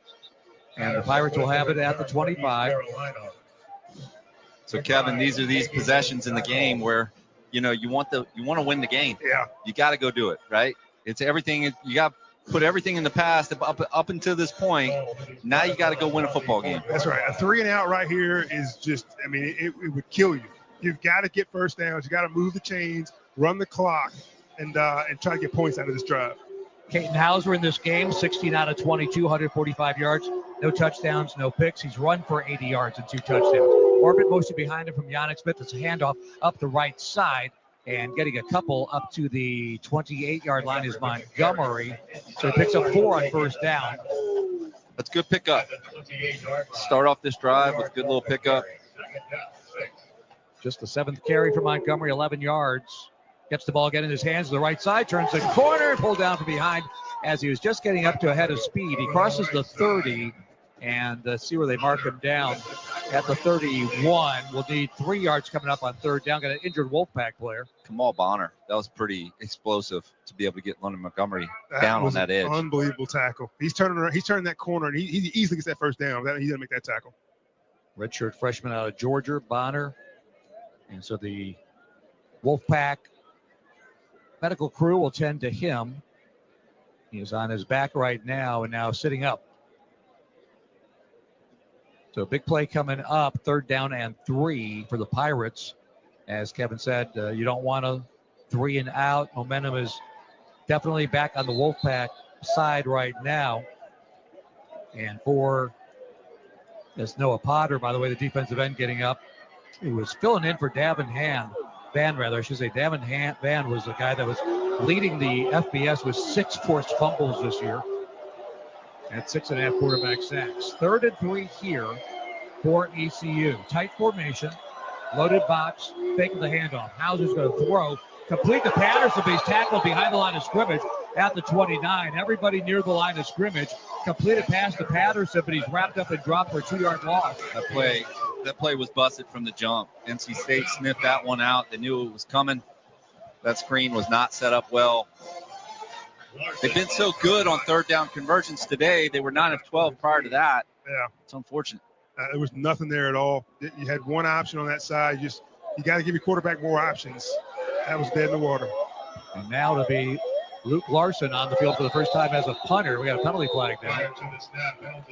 That should be offsides. Also, offense number 25. 5-yard penalty, remains 4th down. I see what happened there was the NC State player jumped in the neutral zone, and so the offensive player reached out and touched him, which you can do, but I don't think they saw him jumping in the neutral zone, so it didn't work.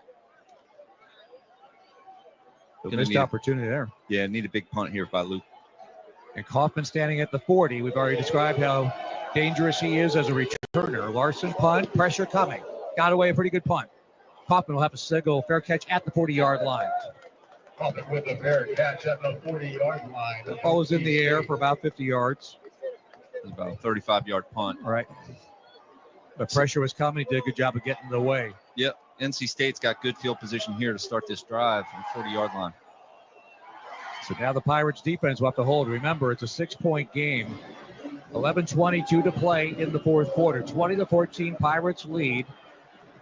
We're up 20-7 prior to that last touchdown drive by NC State. We'll see if the Pirates can come up with a defensive answer here. You saw how NC State put pressure on Hauser on every play on that possession. Pirates have to do the same. Bailey, 16 of 20, 177 yards, 2 touchdowns in the air. Will fake the handoff. Now we'll give it to Smothers, and he bounces off the first defender across the 40 up to the 44. Picks up 4 yards. Mike Edwards over there, along with Deontay Johnson. And they'll bring along 2nd down and 6 as Smothers in this game now. Hollywood Smothers up over 90 yards in the game rushing. Yeah, good job again by the Pirate defensive line of getting good penetration, not giving a whole lot of places to go there. Picks up 4. 3 receivers to the right. And they'll bring the tight end Jolie in motion tight to the left side from the right. And it's going to be a handoff. Smothers getting around the edge at the 45 to the 50 in the Pirates territory at the 40. And finally splattered down around the 35-yard line as Nash and Rogers have to get downfield. But that's another big rush for about 20 yards as Hollywood Smothers goes over 100 yards rushing in the game. His success is all come on the outside. I mean, he's just finding a way to get outside of those tackle boxes and make plays in the open field, and Pirates are not getting off blocks. He's shown that bounce ability. You get him on the edge, and he's got speed talent, that's for sure. 116 yards averaging in this game, almost 9 yards per carry. 1st and 10 at the Pirate 33. On motion, they flip it to Smothers. That's going to be a flea flicker. Now they throw it back and over to the left side into the hands of Hollywood at the 35, 30 down the left side, 20, 15, 10, 5. He'll take it into the end zone. Touchdown. Gadgetry again for the Wolfpack, and this time for a touchdown on a flea flicker that ends up on a pass back to one of the guys flipping the ball, Hollywood Smothers. I thought I saw a hold or two. They weren't called, but a great play call there by David Dorn and the offense. That was just a well-designed play. It was a flea flicker. You thought it was going to be a deep ball down the middle. They turn it back and throw the screen, and the running back does the rest. It's bowl season, Kevin. I mean, they've had plenty of time to draw up these plays. It's something you don't necessarily see on film, but pretty effective. Big time. Long developing play. You'd hope a lineman would go downfield or something, but they get it in, and now the point after would break the tie by Vineset. Snap, kick, puts it up, and it's good. And the Wolfpack have the lead, and they have the lead for the first time in this game, 21-20. NC State on top with 9:49 to go in the fourth quarter. Can the Pirates answer the last 2 touchdown drives from NC State? We'll find out next as the Military Bowl rolls on the ECU Sports Network. Team Boneyard is playing a crucial role in supporting ECU athletics, both in recruiting new talent and retaining our best players, and we need your help. This is David Faree, Executive Committee member of Team Boneyard.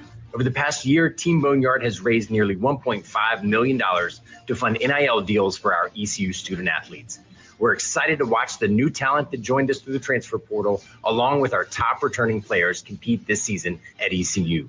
We must keep supporting the Pirate Club to fund scholarships and improve our facilities through the Pirates Unite campaign.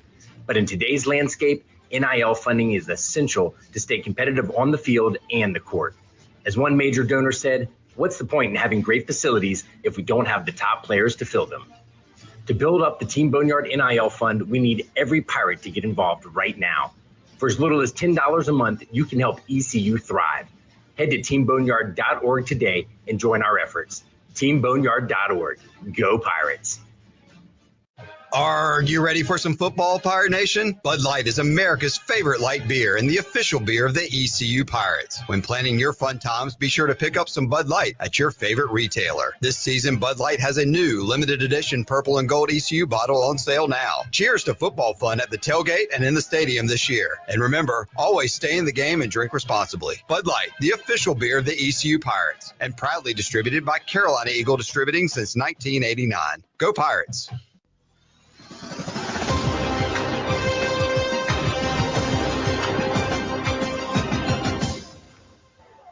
NC State with back-to-back touchdown drives have taken the lead. That was a quick three-play, 60-yard touchdown drive with 1:33 only taken off the clock on a flea flicker pass that goes back into the hands of Hollywood Smothers. And the Wolfpack lead 21-20 over the Pirates. 9:49 to go in this fourth quarter. So, guys, the Pirates have played from in front since early in this game. We'll have to rally from behind by 1 point right now, but momentum hugely in the way of the Wolfpack. But we've seen the Pirates all season long be explosive. They're going to have to do that here to counterpunch here against Wolfpack now. Yeah, absolutely. The last couple drives have yielded not much, and they're going to have to go to work here. Obviously, NC State styled into something offensively where they're gashing the Pirates.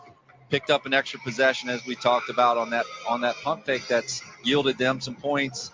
That drive, they just smashed it right down the field. So, the Pirates are going to have to answer. Kev? Yeah, and, on that last offensive possession for the Pirates, they went back-to-back running plays, and albeit, London Montgomery could have gotten around the corner on that second one, he did not. They forced him into a 3rd and 4, and they didn't have the right pass play called, and so they've got to be more dynamic this time and open the playbook up a little bit more. Last time these teams played was in 2022 in Greenville. It was a heartbreaker for the Pirates that day, 22-21. But then there are moments like the 1992 Peach Bowl where ECU escapes with the 37-34 win. So both teams have had their share on either side. Wolfpack lead the series all time, 19-13. Smith with the kickoff. And we will see. It'll be no return, about 5 yards deep in the end zone for the touchback for the Pirates. Peyton Hauser and company come back out. Hauser, 17 of 23, just 143 yards. No touchdowns, but he has run the ball 12 times, 80 yards for 2 touchdowns. Pirates have run for 213 in this game, so they're running the ball very well. A lot of time still on the clock. 1 point game. They just have to settle back in, find some rhythm. Yeah. Get Peyton Hauser into that rhythm. He performs a lot better when, he's getting kind of lathered up a little bit. Hadn't been able to find the rhythm the last couple drives. From the 25, 9:49 to go. Handoff. It is Rajay Harris carrying an ankle tackler with him from the 25 up to the 29-yard line. Picks up 4 yards on first down. Just staying true to form. They're sticking with the run game early in drive. And State continue to doubt the pressure. They're coming on every play almost. That was cornerback Jackson Vick meeting him in the hole, making the tackle. Big handoff, and it's going to be Hauser keeping it across the 32, doesn't get the first down, gets up to the 33-yard line. Will bring up 3rd down and 2 coming up for ECU. So Pirates keeping it on the ground to begin this drive. Need 2 more here to pick up a first down. As much as they're blitzing, I would love to see a nice hot read. Yeah. Just throw in behind one of those blitzing corners or safeties, but hadn't seen it just yet. It's where you dial up your playmakers, right? So Winston Wright, in previous games, Yannick Smith is not on the field, I don't believe, unless that's him on the far side. He brought in Jari Patterson and took out the tight end Riles. There's Anthony Smith in motion to the left side. Roll out to the right side. Looking that way, Hauser throws, completes as Jari goes up and extends himself and gets the ball at the 37-yard line. Jari, not the biggest receiver, went up and grabbed that one for the 4-yard pickup and a first down ECU. So, Kevin, that was a better 3rd down play. They were able to get Jari open. Yeah. And a little dicey throw by Caton on that one. He's got to settle in. He's had a couple off throws lately. Tight formation here. They show motion and hand it off to Rajay Harris. Bounces off the first tackler, leans into it, and picks up a yard from the 37 to the 38-yard line, where he's dropped there. Justin Terrell and others there for the Wolfpack to make the tackle. And nothing doing there for Rajay to try to make something out of nothing. He's normally very patient. He wasn't very patient on that run. He tried to just stick it up in there, and he got popped. Pirates mostly keeping it on the ground on this series. Rajay 115 yards on 13 carries in the game. 2 receivers to the near side left. Rajay remains the tailback right side of Hauser. He's looking left to throw. Pressure. Hit as he throws. Throws it up for Yannick Smith and incomplete at the 30-yard line. He never saw the ball? No. He was running his route, but Hauser, pressured, had to release that ball early, and Yannick Smith, never locating it in the air, drops incomplete. It was definitely in range, but he never saw it, never tracked towards the ball, never play on it. That hurts because he probably could have come back and made that catch, and he saw it. Instead, 3rd down and 9. 7:34 to go. Wolfpack lead by 1, 21-20 over the Pirates. Trips formation left. 5 along the defensive line for NC State. 6 along the defensive line for NC State. They've been showing blitz often. They're going to back out and rush 4. Handoff Rajay Harris, and he scampers his way across the 45, up to the 50-yard line, and picks up the first down. Needed 9, picked up 14 on that handoff. 3rd and 9. Run play to Rajay, and he converts. That's some stones right there. I think that's a check at the line of scrimmage by Caden Hauser. I think he saw what they were doing, made a check out of that play, and it was a nice one. They had 6 at the line. They broke out 2 at the last minute, so they were backpedaling while the handoff was being made. So from the 49 of the Wolfpack, Hauser will throw. Left side, throws it up, looking again for Yannick to make a play, and it's intercepted at the 15-yard line. It was a jump ball, and it's picked off. Devin Marshall in coverage down there, I believe, made the pickoff. But it's taken away as just a ball that was thrown high into the air, and they were hoping that Yannick would be able to win that one-on-one battle, but does not get it. It's intercepted. So if I'm being critical, Kev, maybe Yannick becomes a defender here and tries to break that up. He goes up high. He's not able to make the play. It could go either way. That's one of those 50-50 balls. T-Mac Cooley, the nickel, with that interception there. So 21-20, the Wolfpack get the ball back, and they have the lead. 6:59 to go in the 4th quarter on the ECU Sports Network.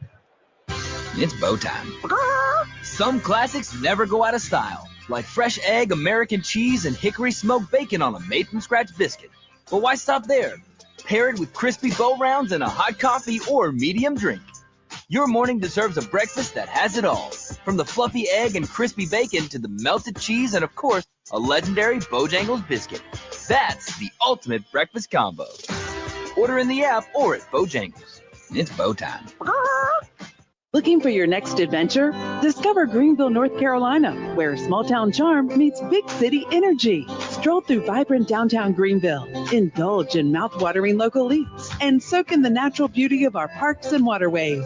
Whether you're planning a weekend getaway, meeting, or sports tournament, Greenville, North Carolina has something for everyone. Start planning your experience today at visitgreenvillenc.com. Visit Greenville, North Carolina, and find yourself in good company. Pirate Nation, UBEPiratewear.com is proud to support ECU athletics and the ECU football team in the Military Bowl. Pirate Nation, it's time to get ready. As your largest retailer of pirate gear, UBE's Piratewear.com has everything you need to show off your pirate pride. Whether you're heading to the game or cheering from home, they're ready to supply you with all your pirate treasures. For all your official ECU pirate gear, go to UBE's www.piratewear.com. Go Pirates!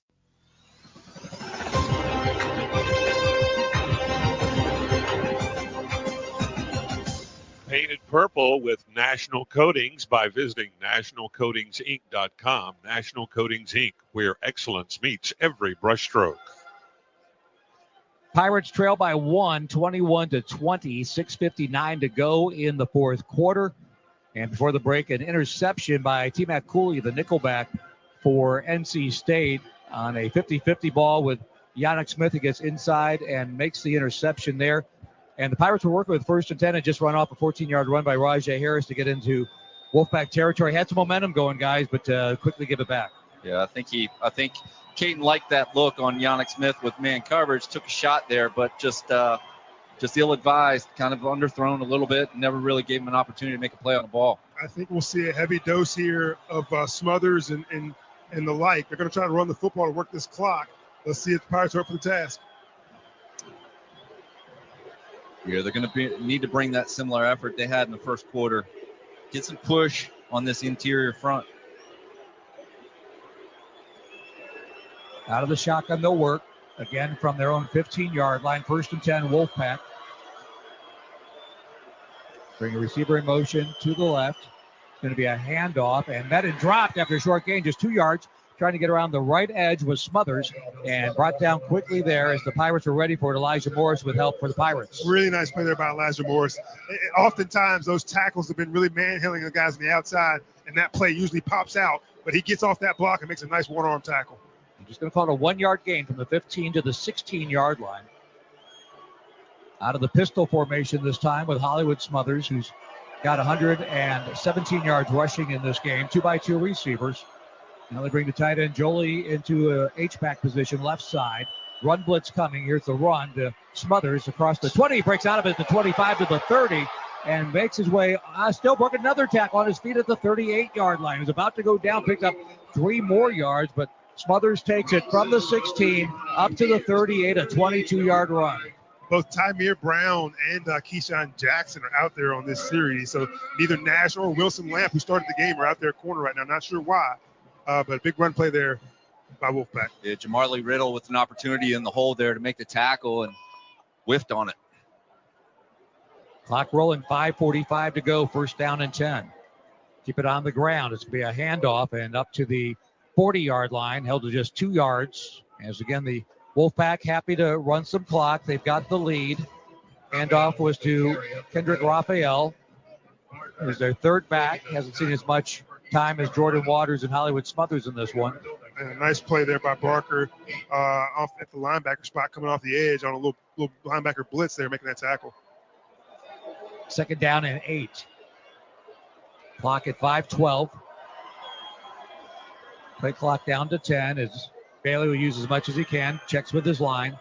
Trips formation, receivers left. He will throw.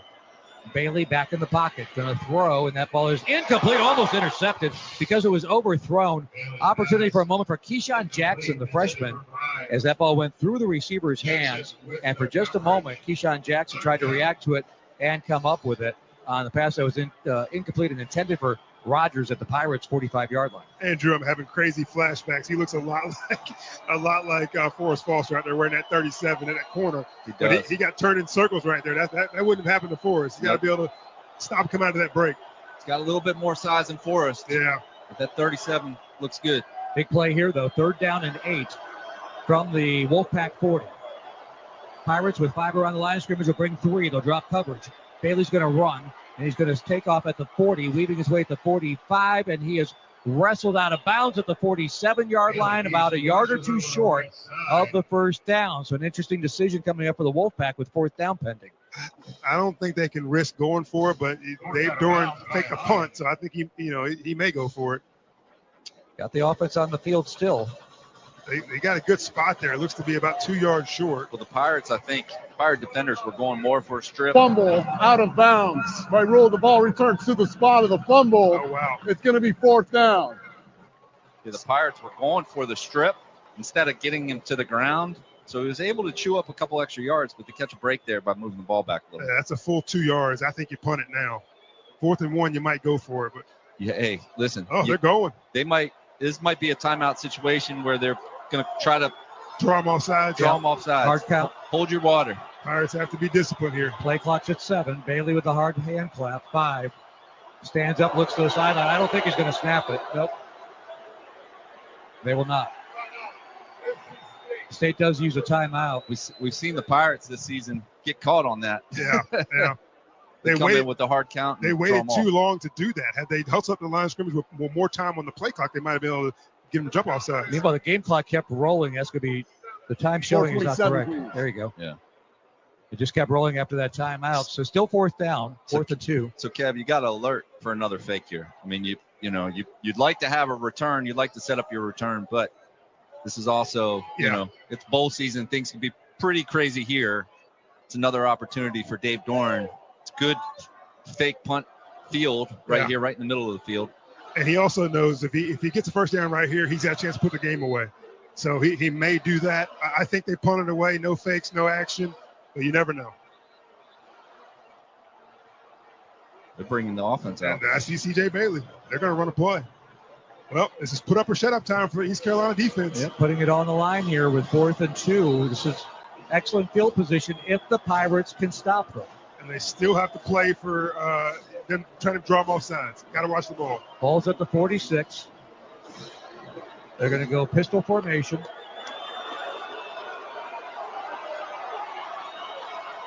Double tight end shift from the left to the right, 12 personnel. Play clock at 10. Bailey with the ball in his hands in the pocket, under pressure, and he's going to be hit, and he throws incomplete, I believe. It might hit the ground, incomplete. Bobbled, incomplete. Even if it was caught by the tight end Daniels, it was going to be a yard short. So the pressure by ECU forces a bad throw by Bailey, and the Pirates take over in Wolfpack territory on downs. I want to go on record saying that's a really bad decision by Dave Dorn. You got to punt that football away because of that reason right there. Now you give the Pirates the ball across midfield. They got to go 20 yards just to get in field goal range. Obviously, you want to score 6 right here, but man, that's not a great call, and it's going to work out for the Pirates' favor right here.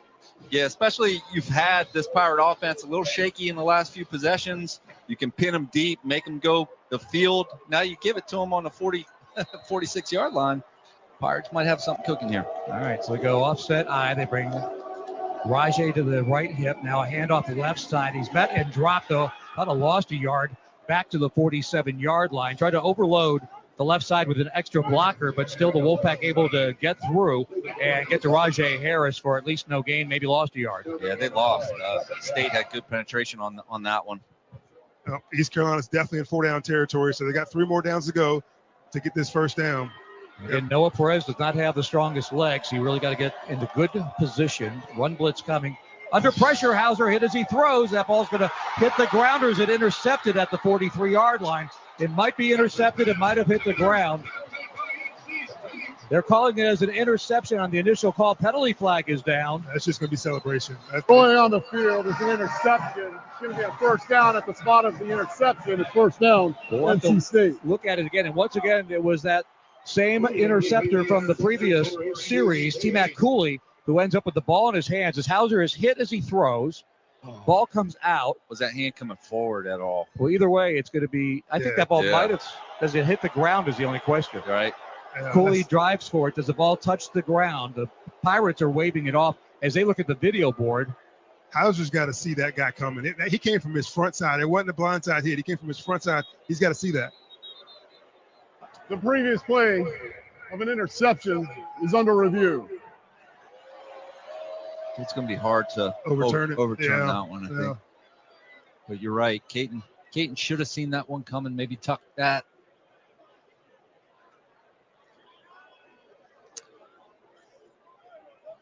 Did they also pick up that penalty? Because they threw the penalty flag. They have not announced the penalty as they There's our stoppage of play. go to the review. Are you guys seeing anything on the they're not showing it on the big board, but you guys can see the monitor. Just showed it, but I missed it.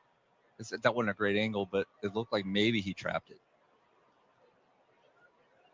It's borderline for sure. I mean, certainly warrants a review. Either way, it was a heck of an effort from that Wolfpack defender. Made a diving effort to catch it, but it's whether he trapped it or not underneath his body.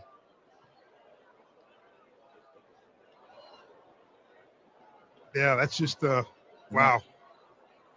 You didn't expect that. I mean, they may have just bailed out their coach. Yeah, with the pressure there on Hauser. Here we go. See if you guys great can spot angle. anything. I think that's an interception. Unfortunately, I think that's an interception.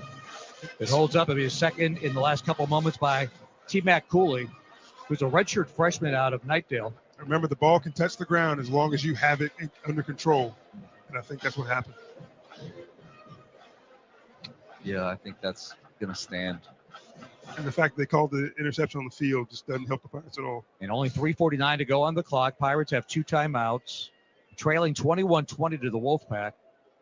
And just a number of just life-changing events in this game with the fake punt by NC State. They score a touchdown on a After fourth down further play. review, the ruling on the field stands. It's a first down, NC State. Another heartbreaker for ECU here in this fourth quarter. They entered with a 20-7 lead. And they just quietly picked up a penalty that no one wants to talk about. Yeah. I think you're right. It probably had to do with the celebration afterwards. Because that 15 yards would be helpful to the Pirates right now if they enforce it. Remember, the Pirates had to call a timeout on offense earlier in this half, so they have 2 to work with. They'll have the 2-minute timeout.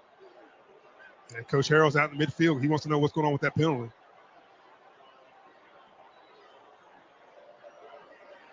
So a tough break for the Pirates with the turnover there. The hope was that the ball would have hit the ground incomplete, but it is Wolfpack ball, 1st and 10 at their own 42-yard line. Well, they're not going to call it. Nope. All right, Pirate defense got to come to play. Yeah, because you would like, even at this point, the possession yardage of a penalty would help out. Been big. But the Pirates defense is going to be put to the task again here after coming up with a turnover on downs. Back to work they go. 4 along the defensive line. Danka creeping up on the left edge. Handoff and met in the backfield and dropped quickly is Raphael. As he gets it maybe back to the line of scrimmage and no more.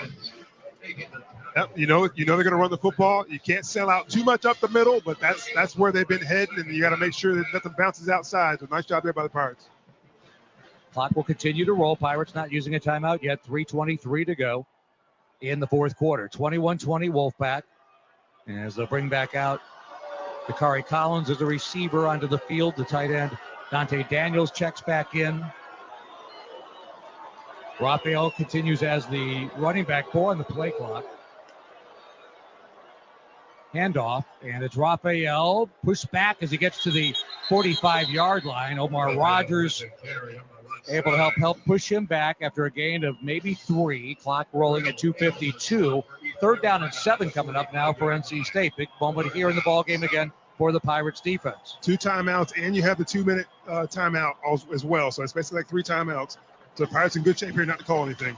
Be good to have that first timeout they used early in the half. That's true. But they get a stop here, it's not as big a deal. Hollywood Smothers checks in as the tailback. 3rd and 7. NC State from their 45. 3 receivers right, 1 to the left. And it's going to be a quarterback draw. Here goes Bailey at the 45, and he's midden, dropped at the 47-yard line and wrestled back. Ball came out at the 35. Big run back the other way at the 20. 10, 5, touchdown. Did they blow it dead? That's the question. Stevens takes it in. Stevens picked it up and ran it. He was stopped short of a first down. At the worst, it's a 4th down situation. Rolling on the field as the runner was down before the ball came loose. You've got to let the play out, though. Stevens ran it in. And they didn't. And he called it dead. There you go.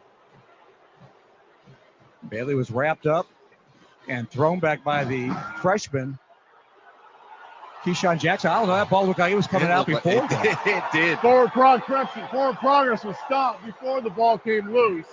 It's 3rd down. Timeout. ECU. Oh, 30 seconds. That is going to be blown up. That is a critical call.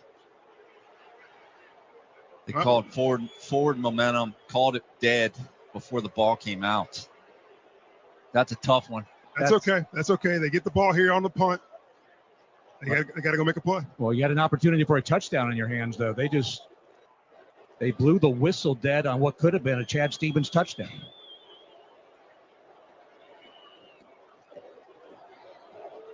That's the rookie, the freshman, Keyshawn Jackson, seeing his initial reps today because of the lack of cornerbacks on the active roster, who forced that fumble on freshman quarterback C.J. Bailey. And it looked like the Pirates would have a big play there defensively. I mean, you can argue that his forward progress was definitely stopped. I wouldn't want them holding up our quarterback like that, trying to get the ball out. And here with the ball at the 48-yard line, it's 4th and 4. So you would think the Wolfpack would punt it away. The one never knows with Dave Doran. One never knows.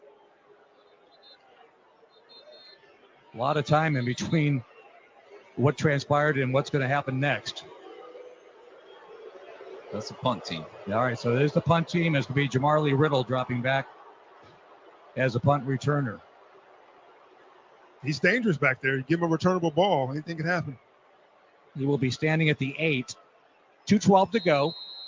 Pirates will have an opportunity. Down by a point. And it will be no fake, a punt. It's a wobbler. Hits the ground at the 25. Wolfpack bounce inside the 20, though. Come on. All the way down to the 10, at the 9. And at the 8, it stops with 1:59 to go. So, again, the Pirates 2-minute timeout. only need a field goal, not a touchdown, but they have work to do with 2 timeouts. 1:59 to go. They'll begin this drive at their own 8-yard line. 21-20. Wolfpack lead the Pirates as we step aside on the ECU Sports Network. Pirate Nation, UBEPirateware.com is proud to support ECU athletics and the ECU football team in the Military Bowl. Pirate Nation, it's time to get ready. As your largest retailer of pirate gear, UBE's Pirateware.com has everything you need to show off your pirate pride. Whether you're heading to the game or cheering from home, they're ready to supply you with all your pirate treasures. For all your official ECU pirate gear, go to UBE's www.pirateware.com. Go Pirates! Hi, this is Matt Murchison of Greenville Nissan, and the countdown is on. And our New Year's savings are bigger than ever. Start 2025 strong with 0% financing for 60 months on a brand new Nissan Rogue. Or drive away for just $22 down on any model in stock with low monthly payments to fit your budget. Plus, don't miss out on our huge bonus cash for 2024 models like the Pathfinder, Murano, and Frontier. But hurry, our end of the year sales event ends when the ball drops on January 2nd. Shop Greenville Nissan or visit us online at greenvillenissan.com, where we drive to serve. Hey, Greenville, need your oil changed and short on time? Swing by Take 5 Oil Change, where we've got speed, service, and smiles covered. Stay in your car and relax while our expert techs get the job done in just minutes. No appointments, no hassle, just fast, friendly service to keep your engine running smooth. Plus, we offer a variety of oil options to fit your ride and budget. It's car care made simple. So drive up today to Take 5 Oil Change on Greenville Boulevard and experience the fastest oil change in town. Open 7 days a week. Drive in today. Take 5 Oil Change, because your time matters.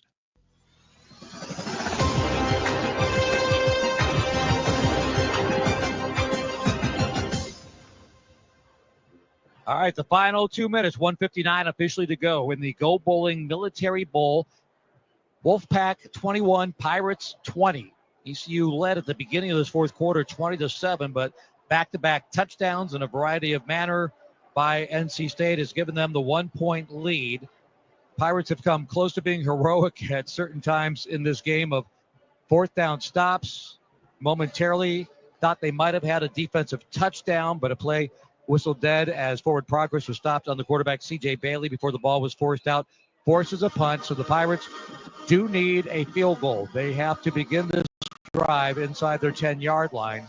Actually mark it at the 14-yard line now. They had it at the 8 at one point, but now they're going to say it actually went out at the 14-yard line upon review. So pick up 6 yards there at the 14-yard line to begin this drive, Kevin. We know Noah Perez does not have a strong leg. He's got an accurate leg, but you got to feel like worst case scenario, you maybe want to get to like the 25-yard line or so. Yeah, and NC State has shown their hand thus far. They've been bringing pressure, and so you can pick up some nice plays when team brings pressure off to offset that. Shotgun formation, Hauser play fake, looking left to throw, nobody open, throwing a deep ball, looking for Anthony Smith at the 40, and it's going to fall incomplete at the 35, well covered downfield by Jackson Vick. So second down and 10 coming up.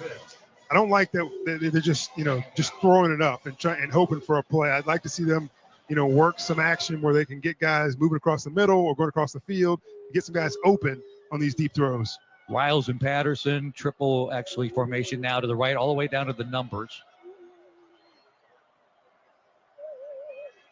Keelan Robinson here on the boundary side left. Second and 10 from the 14. Hauser's going to throw over the middle and dropped. Robinson had it in his hands at the 28-yard line. Hauser hit the target, but the ball hits the ground, incomplete. Third down and 10 coming up. Good route, good call. Got to make the catch. As you mentioned, Robinson hadn't played a whole lot this season, and he actually just went in after Anthony Smith ran down the field a long ways and was a little bit tired. Robinson went in. Otherwise, he would not have been in the game, and we get a drop there. 2 catches today, had just 2 more prior to today. Third down and 10 from the 14 now for ECU. Again, trips formation to the right.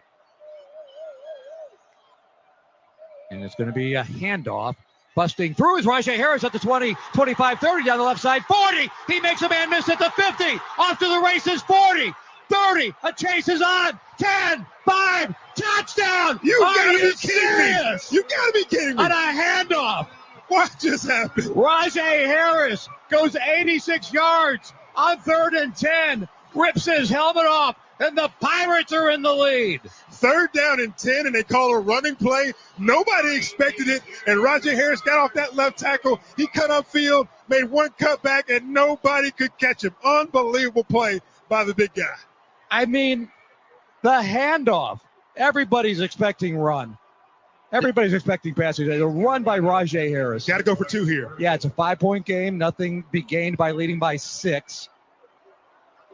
Unbelievable turn of events with 1:33 to go. Pirates will dial up a 2-point attempt. This is a big 2-pointer here. That way, if NC State scores, they'd have to go for 2 for the win. Yep, they'd have to make that Oklahoma decision. Navy should have kept unbelievable. That ground literally on a running play.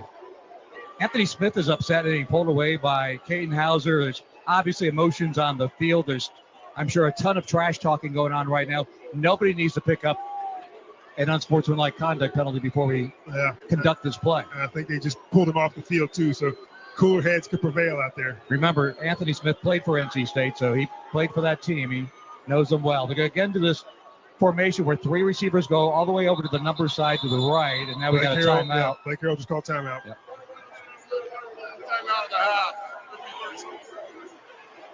Kevin, this is some kind of emotional game. I mean, it's emotional when you play NC State to begin with, but this thing has had so many different lives for both teams, and we still are a long way to go, it feels like. 26-21, ECU has taken the lead back on NC State with 1:33 to go. And my buddy Andrew Bays was headed down to the field. I sure hope he got a chance to see that play. Oh, I'm sure he had an eye on that one. I hope he wasn't stuck on the elevator. Let me put it that way. Biggest play of the game, and he's in the under the tunnel there. And now the biggest play of the game is the next play, because that's how it feels right now. And no matter what happens here, there's more drama to come here in the Go Bowling Military Bowl before we get done.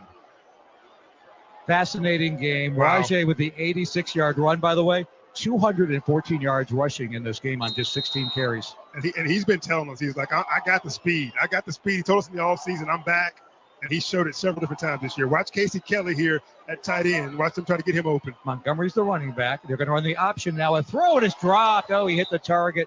You just mentioned it. Kelly in the end zone. Ball looked like it hit him between the 1 and the 0, and it drops incomplete. Yeah, he threw it a little bit hard, but you got to make that catch. You got to make that catch. Started like an option route with Montgomery, the tailback, and Hauser drifting right, and then he stops and he throws it into the end zone. And we get the replay here, and it was a tight window. I mean, it's dropped, but it's, again, it was a contested pass, 2-point play, no good. So 26-21, it's a lead. It's a precarious one with 1:33 to go, but it beats being down and at your own 14-yard line. My youngest son texted me that Rajay should have went down at like the 1-yard line. A couple reasons why you don't do that. One, they still have 2 timeouts, right? And so they can stop the clock a couple times. And 2, we haven't had the best luck with quote-unquote extra points this year.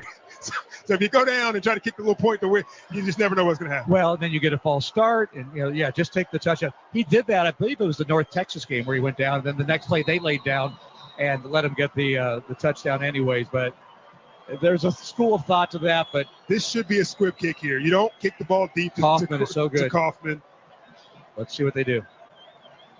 And it is going to be a squib, and it's rolling around at the 20, picked up by an up man. To the 25, 30 around the right side, 40. Good field position coming up out of bounds as it gets across the 40. So the Wolfpack actually end up with excellent field position. 1:27 to go. They do need a touchdown. Yep. The ball's going to be marked out at the 42-yard line, it looks like here. With 2 timeouts, NC State's not going to abandon the run. They still have opportunities to run the football. And East Carolina's got to be ready for that and be able to tackle these running backs. But other than that, you got to keep everything in front of you. From the 42, C.J. Bailey, 17 of 23, 210 in the air, 3 touchdown passes today. Smothers the tailback to his right side, otherwise 2x2 receivers. Back to throw. Looking left, throwing that way. Comeback route is complete into Pirates territory and a first down to the 47-yard line. So a quick pass to Dakari Collins, picks up 11, and still a lot of time to go. 1:22, but the Wolfpack already in ECU territory. Yeah, you'll give up the 10-yarder, but you got to keep him in bounds. Can't let him get out of bounds. Trips right. Bailey looking that way to throw. Now over the middle, he looks, dumps it off. Complete to Smothers at the 40, met and dropped close to 10 yards. They'll give him 9 down to the Pirate 38-yard line. Clock running. And right at 1 minute right now with a running clock at the 38-yard line. 2nd and 1 coming up. Trips formation right, one to the boundary side left. Bailey in the pocket, hit as he throws, incomplete, and is it intercepted? Is it picked off at the 28-yard line? Are they ruling it that way? Yes, they are. We got to see it on replay. Dontavius Nash off the ricochet with the interception is the call on the field. I believe it when I see it on replays, Jim, but that's just another high throw by the quarterback, young guy trying to make a play. He throws it too high, it gets tipped up in the air, and the interception is happening, we hope. We'll have a replay, I'm sure, with 44 seconds to go. But the call on the field is Nash with the interception. The Pirates offense is coming on the field. We'll see a replay on the big board here. At the 28, nothing indicates otherwise that it was anything other than an interception. Every player around him was signaling interception when he picked it off. And Nash wasn't in there last series. He was on the sidelines. That's a big-time play by that young man. Inserted into the starting lineup with the transfer portal by IBM. Yeah. And Dontavius Nash, the former Tar Heel, might have just done in the Wolfpack. I just saw the replay. It looked clean. They're not even going to go under the hood. 5-point lead. Wolfpack can stop the clock twice. Yeah. 44 seconds to go. So ECU should have the opportunity to close this out. Yeah. You just take care of the ball. Hand the ball off. Hold it with 2 hands. Get tackled. You don't need any yards. Handoff. And it's going to be Rajay pulling defenders with him up to the 35-yard line. Picked up 8 yards on first down. There goes timeout number 1. One more time, the Wolfpack can stop the clock. That was unfortunate for NC State because look at the shoving downfield now. What are they doing? What is going on? They're just trying to draw some. This is ridiculous. You got T-Mac Cooley and Yannick Smith, and now we got all kinds of action on the field. Players tugging and pulling after each other. And this is just like, to me, a distraction caused by NC State to try to do something. You remember what happened at the end of the NC State-Carolina game? The exact same thing. Right. There's one common denominator out here. The NC State team. And there are still side scuffles going on. Punches being thrown. This guy's got his helmet off and he's getting punched. That's no good. No, this is getting out of hand. The referees need to contain whatever's going on out here right now. No place for that. And finally, it looks like it's starting to slow down. But there's still players being pushed off. There's still one NC State player trapped down here on the East Carolina sideline. They can't get him out of there. Holy cow. That went sideways fast. Well, it feels like intentional by NC State. We still got action going on. We have fist fights breaking out in smaller areas around this field. The officials don't even have any flags left. They're just like, let the police handle it.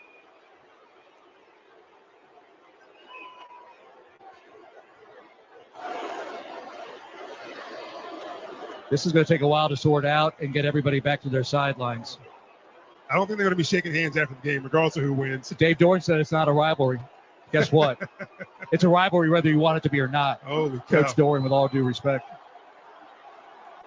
As the Pirates are 38 seconds away from trying to close out this upset victory, 26-21. There's a simple handoff play up the middle with Rajay Harris getting 8 yards, and then off the ball and probably about 15 yards away from the play. It was T-Mac Cooley who had the 2 interceptions in this game, picking a fight with Yannick Smith. And that began a series of scrums across the field. So if there's offsetting penalties, then that, we kind of just start this thing over.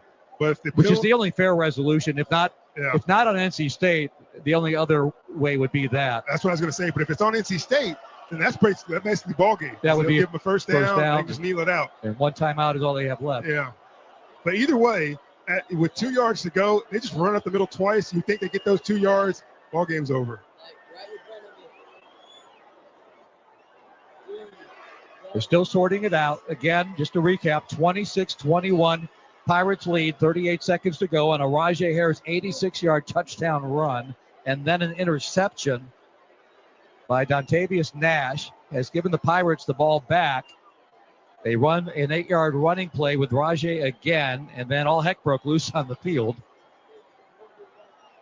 So we will see as they sort out all this extracurricular here. Andrew Bays, I think, was not in the middle of all that. He did make his way down to the field. All right, good. I think he was probably in his appropriate place on the sideline down there.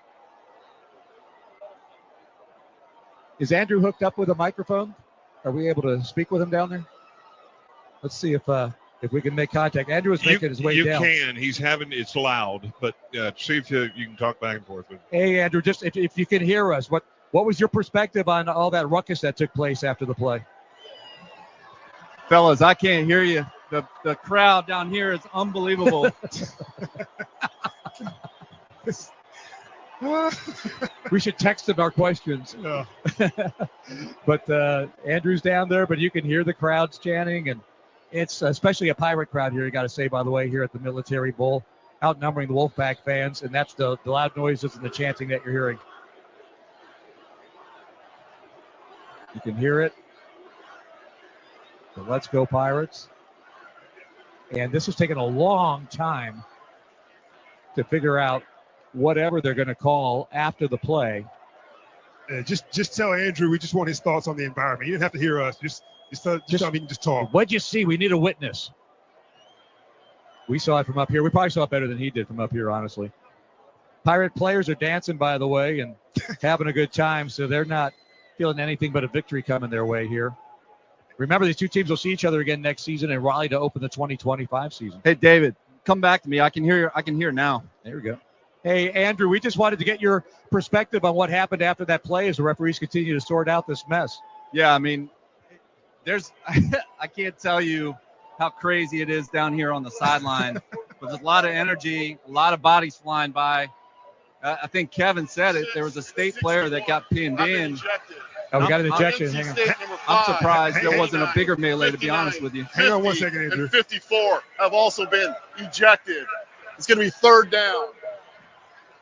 Correction, second I was down. going to say, you just second down. created it down there. So they ejected a number of Wolfpack players, but nothing changed as far as the football. Sounds like, Andrew, down there. It's going to be 2nd and 4 coming up, it looks like. I think they might. Do they not eject East Carolina players too? I think they might have ejected some guys from Couldn't both. hear all the numbers. So 2nd down. State's got 1 timeout left. If the Pirates get a first down on either one of these plays, it's over. Even if they don't, though, they can run the clock way down before they have to punt it. Absolutely. With just 1 timeout left for the Wolfpack. Hey, Kevin, that scene could have been a lot worse than it was. Yeah, oh, my God. Yeah, it was a true street fight there for a while. So they call it offsetting unsportsmanlike conduct penalties. The NC State kid that got caught on the Pirate sideline with no helmet on, I mean, he caught so many blows. I'm not proud of that, but what are you doing with your helmet off on the wrong sideline? No, it's a good point. Think about safety. So we're seeing some of the Wolfpack players go off, and among them is Kaufman, the safety who we talked about. 44, I see Cleveland, their nose guard going off. So it looks like there's another one coming off here at the 20-yard line. So this will be at least the 4th Wolfpack player being escorted off. Is that Potter? 97? Yeah, Potter. So we're just seeing the numbers as they walk to the tunnel. And so here's the thing, though. I think there were some ejections for ECU, but they can't get those players off until they get the State guys in the locker room, or there'll be a fight in the tunnel. Right. Well, it's an emotional series. It means a lot to a lot of people, and these players are feeling it. Is that... Guys, you still have me? Yeah. Here goes Dontavius Nash is running off, blowing kisses to the crowd. Oh, my God. As he gets among those ejected. Hang on just a second, Andrew, as we see Is that Jari Patterson going off. And then 73 and I can't see the other number. 61 for ECU. Oh, There's boy. Jason Tarpa and Carson Jones, a couple of backup linemen. Hey, guys, you can't see it from the press box, but this ECU crowd is completely full on this lower rung on the Pirate side. Nice. And it is a sea of Pirate fans. That's great. What's funny is we mentioned 73. Carson Jones was escorted off the field. They sent him back. So he's motioning to the crowd as he runs back onto the sideline. They're like, dude, you're still in the game. He's like, I just wanted to cheer. All right, Pirates are going to keep this real simple now. They're Victory it. formation here. This thing's done. They picked up 8 on that carry by Rajay Harris. And so the Wolfpack will be able to stop it one time on this one, and then the Pirates will be able to do it again after that. So a knee, victory formation taken, 36 seconds, 35. And the Wolfpack take the timeout with clock still running. So maybe running. they didn't take timeout. Did they take timeout? No, it's still running. This is ball game. So the Pirates will win it as the Wolfpack have decided they don't want to do it. They don't want to stop the clock because it's just going to be another victory formation. 15 seconds on the clock. The Wolfpack players are running off the field. The Pirates are celebrating as they're about to win this game as the final seconds tick off. And this is a crazy scene as you see the Wolfpack players running off and the ECU players staying on to celebrate here as the Pirates win it 26-21 in the Military Bowl over their rivals, the Wolfpack. That's a big-time victory right there. Rajay Harris, man. Rajay Harris came up with the play of the season to get this victory. Wow. Rajay Harris, and then Dontavius Nash with that interception to close it out. That's right. Amazing turn of events. And the Pirates, who were up 20-7 to begin the fourth quarter, would fall behind 21-20. As Kevin mentioned, the Rajay Harris 86-yard touchdown run with 1:33 to go put them up by 5. But then the Wolfpack got into Pirates territory, and they were getting things interesting before the interception by Dontavius Nash. And then when the Pirates get the ball back, trying to close it out, we had the street fight incident that took place all over the field. But the Pirates survive and win this showdown and get the bowl victory here, 26-21. They are the 2024 Military Bowl champions here. And what a great way to end the season, Kevin. 8-5, 5-1 under Blake Harrell. Beating a Power 4 team like NC State. I mean, this means a lot to a lot of people in Pirate Nation. Can you imagine this team winning 8 ball games after having a midseason firing of the coach and things just unraveling at Charlotte and then Army? I mean, those 2 games, they gave up like 400 yards rushing in each game, just something crazy like that. And this team finds a way to not only make a bowl game, but win a bowl game. And this just makes the hiring of Blake Harrell that much more solidified. I mean, he comes in here and they dominated this game on the scoreboard for 3 quarters. They gave it up there in the fourth quarter.